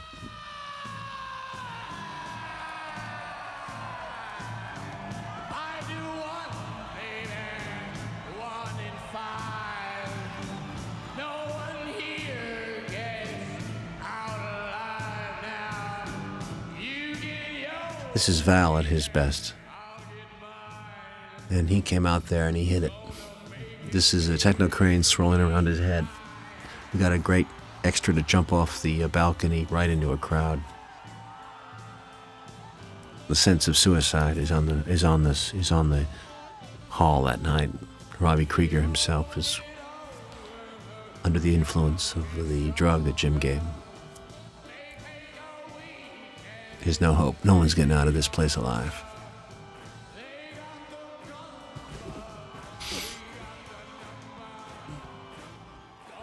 We had a crowd that was hopped up, ready to go.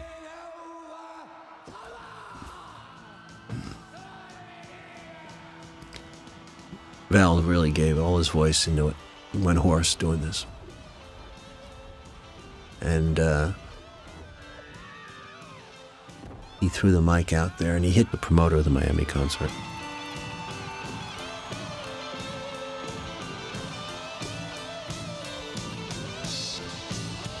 Look at this beautiful living thing, man! You wouldn't eat my little friend, would you? Come on, man! Love animals! Don't eat them! Man came out on the stage and offered him a lamb, which he took and wandered around with for a while. He pretended to give a blowjob to Robbie, so they said. And with the basis on which they brought the lawsuit,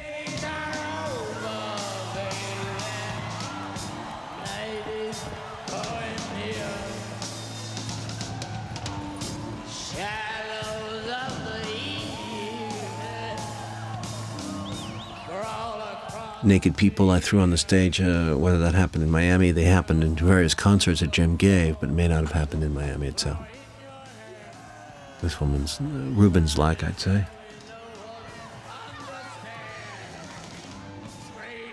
Billy Idol's up there, and he loved it. He was like a main motivator for the action. off stage and on stage.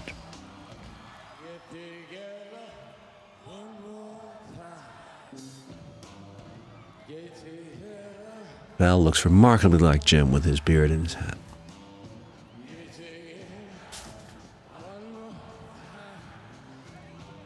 It's a great shot.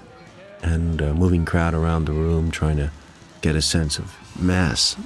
Fights were breaking out. The lyrics provoked the fights.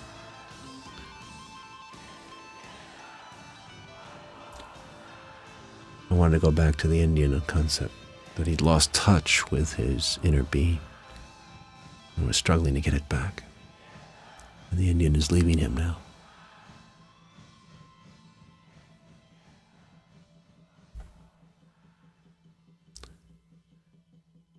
This is live action. I guess now, in these days, we do it with computer, but we put him up on a elevator-like apparition, sent him up the stage, and he disappeared in the light. You're all a bunch of fucking slaves! How long you think it's gonna last? How long are you gonna let them push you around? I tell you this, I'm gonna get my... You see the lighting techniques flooding in and out.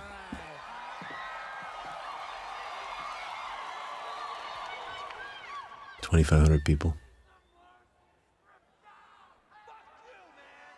That's the word, that's a very little word. Come on, let me have it. Jim would take on the crowd. People would yell obscenities and he would love it and feed it back to them.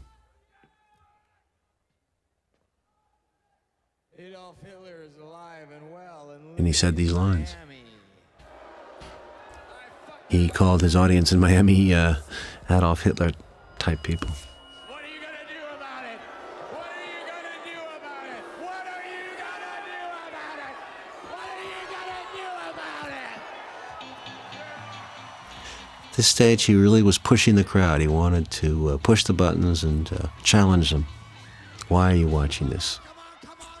It was an interactive experience early on. I mean, it was postmodern in the sense that he included the audience as part of the show, and that saying that, you know, he was unable to.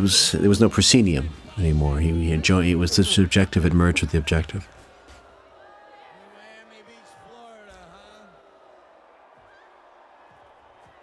And then they insulted Miami Beach. When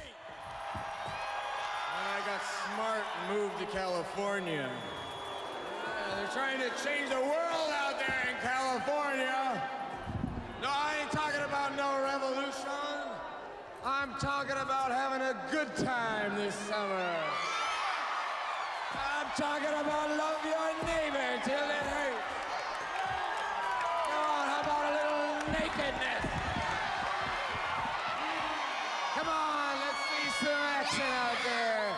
I'm talking about love, love, love, love, love. I'm talking about...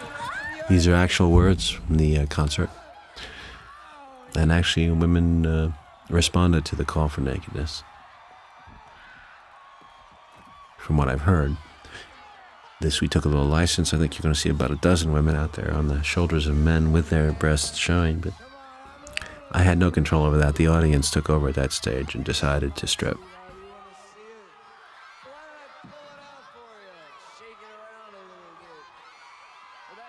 These are hard scenes to direct. I mean, it does have a mass energy that takes over, and I felt that impulse that Jim was talking about. The crowd is monster of energy. He never showed his penis per any eyewitness that I've ever heard. The only eyewitness was a suspected person who really had no basis. So all the charges about him showing his penis and masturbating are suspect.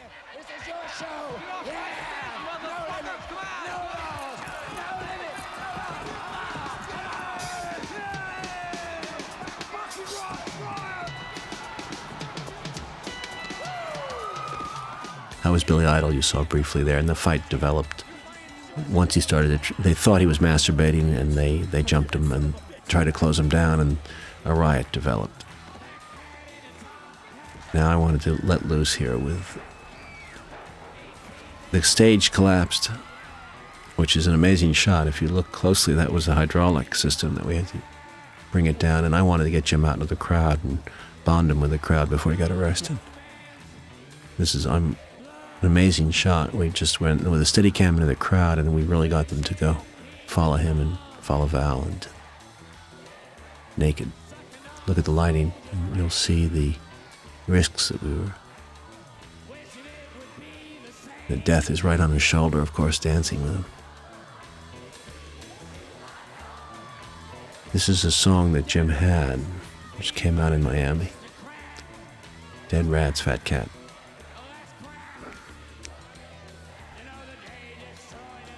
This is a push. Focus problems all the way through, but we went with it.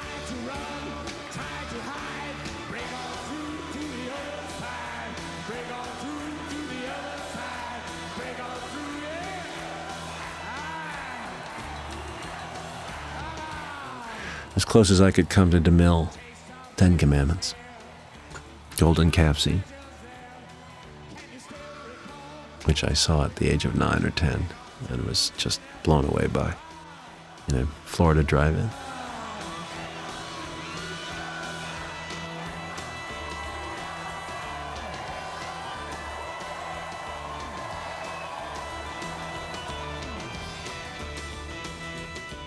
Jim on the shoulders of the crowd.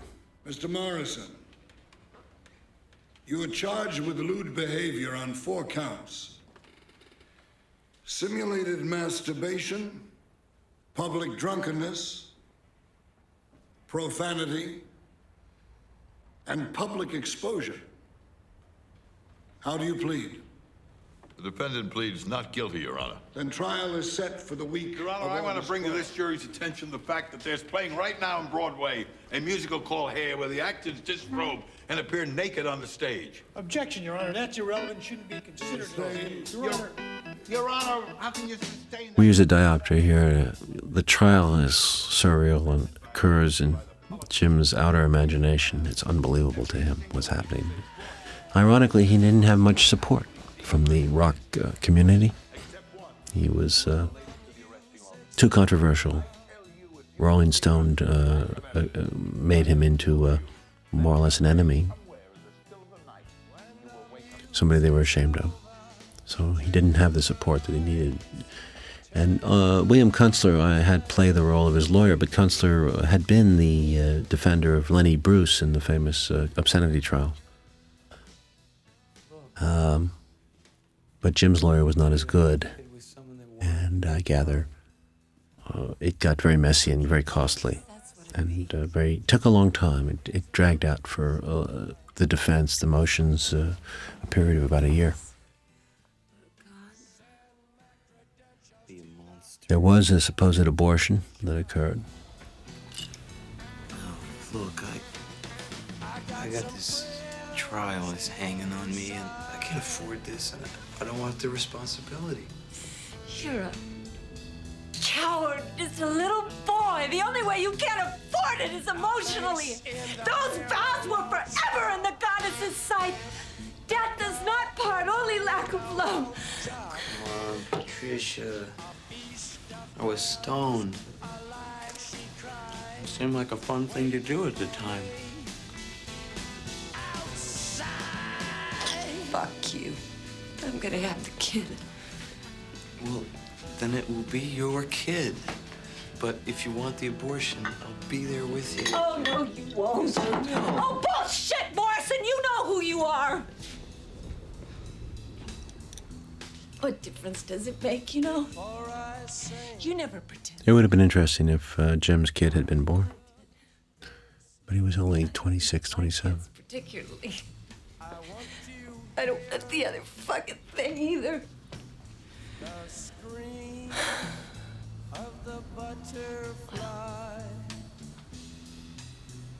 Have you looked in the mirror lately?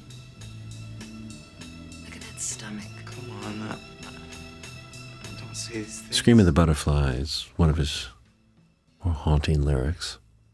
And I thought it was apropos to the concept of abortion and concept of pain that was expressed here. When the Music's Over is one of his more haunting songs and sums up his American period for me. I hereby sentence you 6 months of hard labor. As the outdoor concert was framed by other montages and different scenes cross-cutting, so was the trial, all around one song, When the Music's Over. And 4 months of probationary time. That's Bill Kunstler on the left, who was one of the great public advocates of the more outrageous defendants that exist in our system.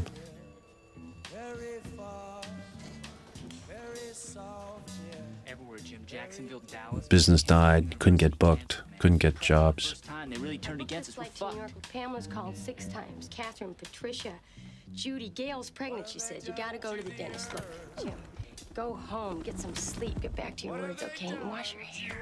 Take a bath, Jesus, Jim. This guy really. 68 was a tough year, a crisis year. America was really going through a vast amount of change and fear and shock. It was too much for most people. America was on the edge of a nervous breakdown. Guys behind it, Jim. They had memos on you in Phoenix, and they extradited you to Miami illegally. New image. We can bring it back slow, quiet, the beard, the elder of the tribe. We want the world. William Calley, Charles Manson. The end of the hippie era, in a sense, ended with the nightmare and assassination.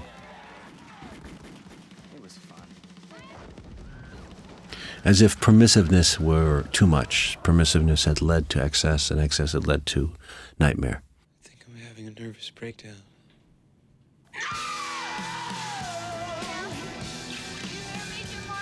Live on the edge, baby. We're rolling, Jim.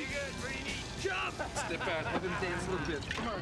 We actually shot this at the edge of the Chateau Marmont in Los Angeles, the famous hotel. And we put the actors out there in that shot. We had a safety system underneath in case they fell. Needless to say, that is not real whiskey in the shot. They were using sugared water. Very difficult to do this in the real hotel, but being a stickler for going on location and trying to get realism, I went out there and asked the actors to share with me the 13, 14-story look down into the street. The most beautiful of all dances in a ring of fire that throws off the challenge of the shrug. That's my girl. Oh, let's go. Let's go. Let's leave this place. They're out there in the wind on the edge of traffic. Can you know? Just one more step. No, no, no, no, no, no. I want to live. I want to live with you. All the poetry has wolves in it, Pam. All but one. The most beautiful one of all. I hope you go out smiling like a child into the cool remnant of a dream. The angel man finally claimed his benevolent soul. Ophelia, leaves sodden in silk, chlorine dream, mad stifled witness.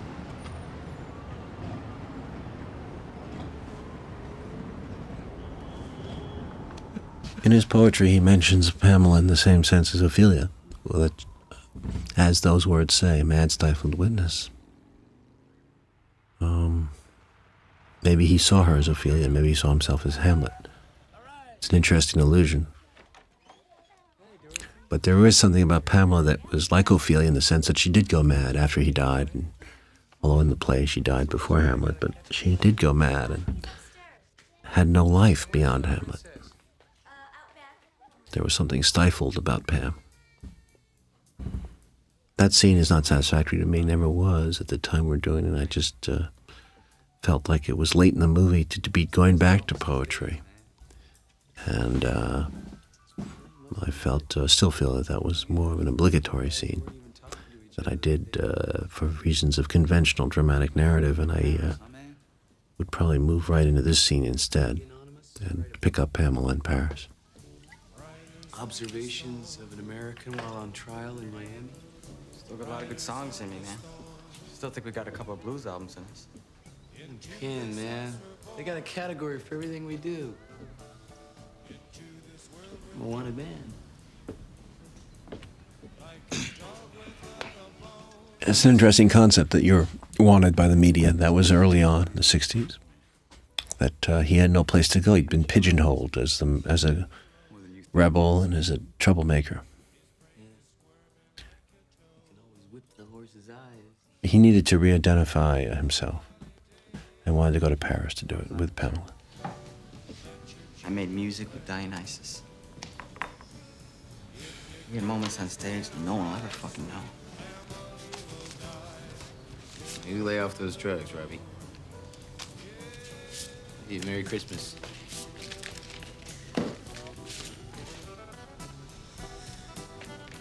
Well,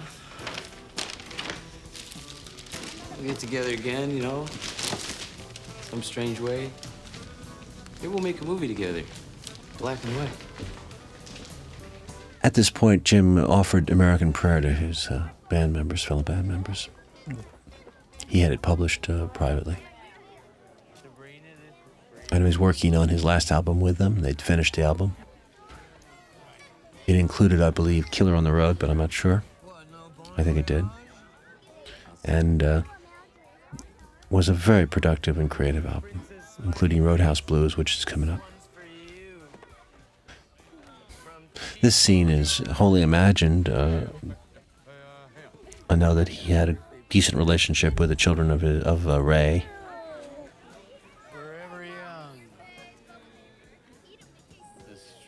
But whether he attended a birthday party or not, I don't know. I like the imagery and the concept of, love that line, "This is the strangest life I've ever known," which sums up my feelings about Jim Morrison very much. In this scene, he could see himself among the kids coming back in the 1950s clothes. That's my own son at the age of 6 or 7, sitting on the lap of death, ready to go.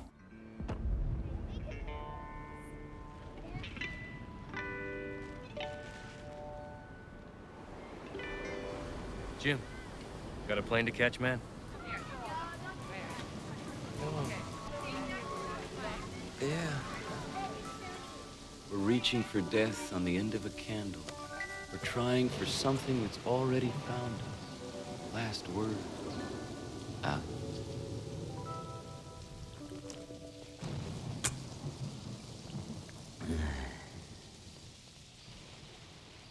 Did you get all that? Yeah, I got it, Jim.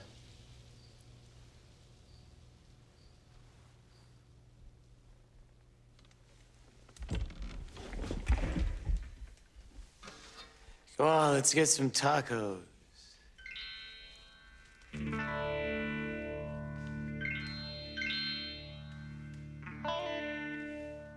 Those are his last lines in the movie, which is actually, I think, what he said at the end of the session that he recorded, the American Prayer session. Let's go get some tacos. The Paris section is a blur. Here is a ghost talking, whispering to her. It could be him. But the Paris section is clouded with mystery. Who he saw, his last days, whether he was doing heroin or not.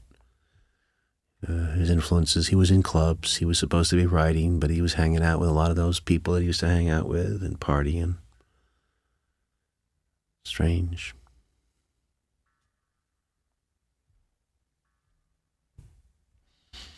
She sees it. I allowed her to see it in a sense because she too is on the road to death. She would die shortly after.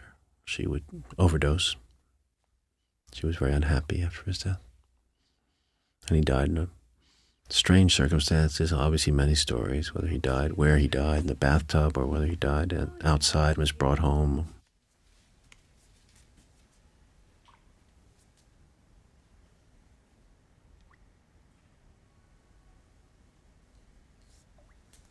Come on, baby, get out of the tub. Come on, Mom will dry you off. Just stop joking around now, you hear me? Just cut it out.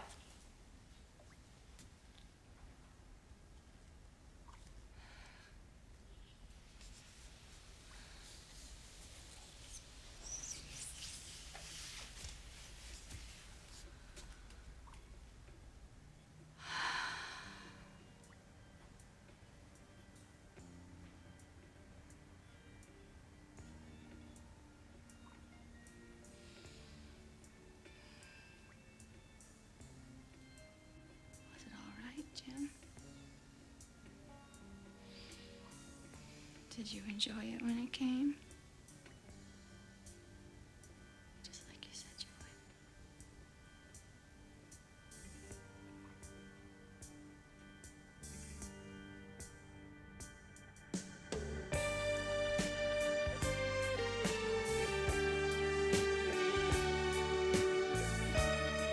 He was buried in Père Lachaise in Paris, and his tomb is probably one of the strongest, strangest tourist attractions in the world now. People come from all around the world to pay flowers and wine bottles on his grave, write graffiti. He's buried with artists, and he's honored by the French, and he's honored in the memory of Americans and all people all over the world. And his albums continue to sell. Shoulders smooth as raven's claws. Because he had a tremendous integrity of voice. His words are all from his gut. Until its other jaw reveals incest and loose obedience to a vegetable law. I will not go. Prefer a feast of friends to the giant family.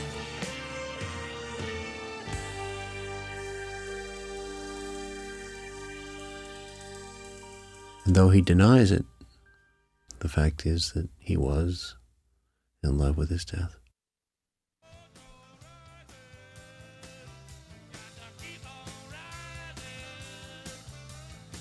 This next song was from that last album. It's called Roadhouse Blues, and for a man who's supposedly on the outs and decline, it contains a tremendous enthusiasm, energy, and humor.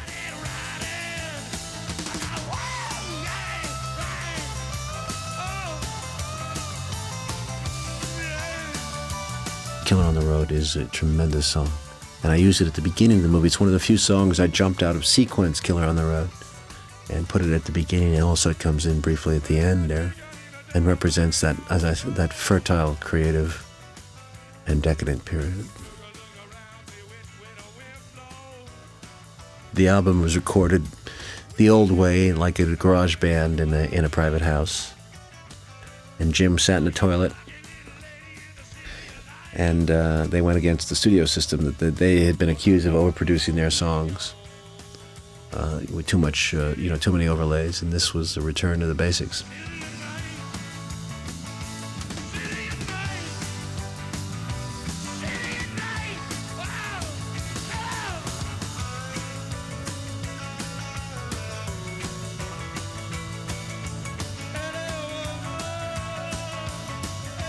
LA Woman was a hit single too, and that was the name of the last album.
Yeah, the back of the road has to got some bungalows.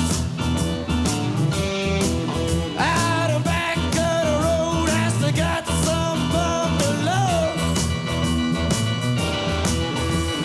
Just for the people like to go down slow. Let it roll, let it roll. Let it roll, let it roll. Let it roll, let it roll. Let it roll. All night long. Yeah, man, come on.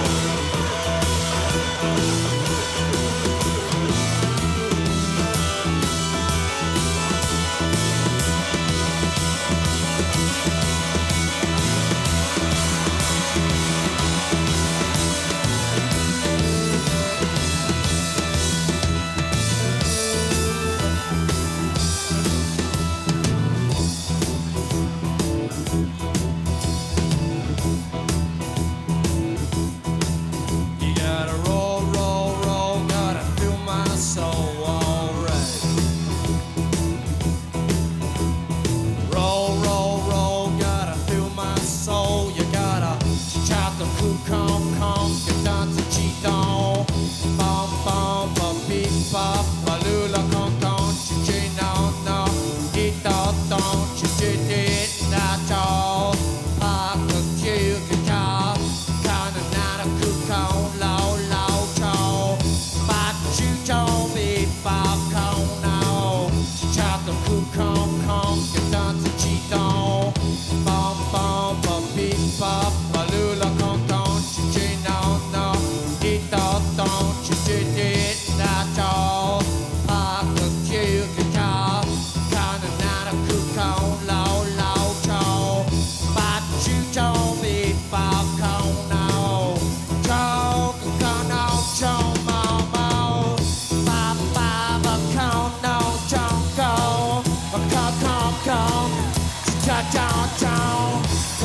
Come. Don't it alright.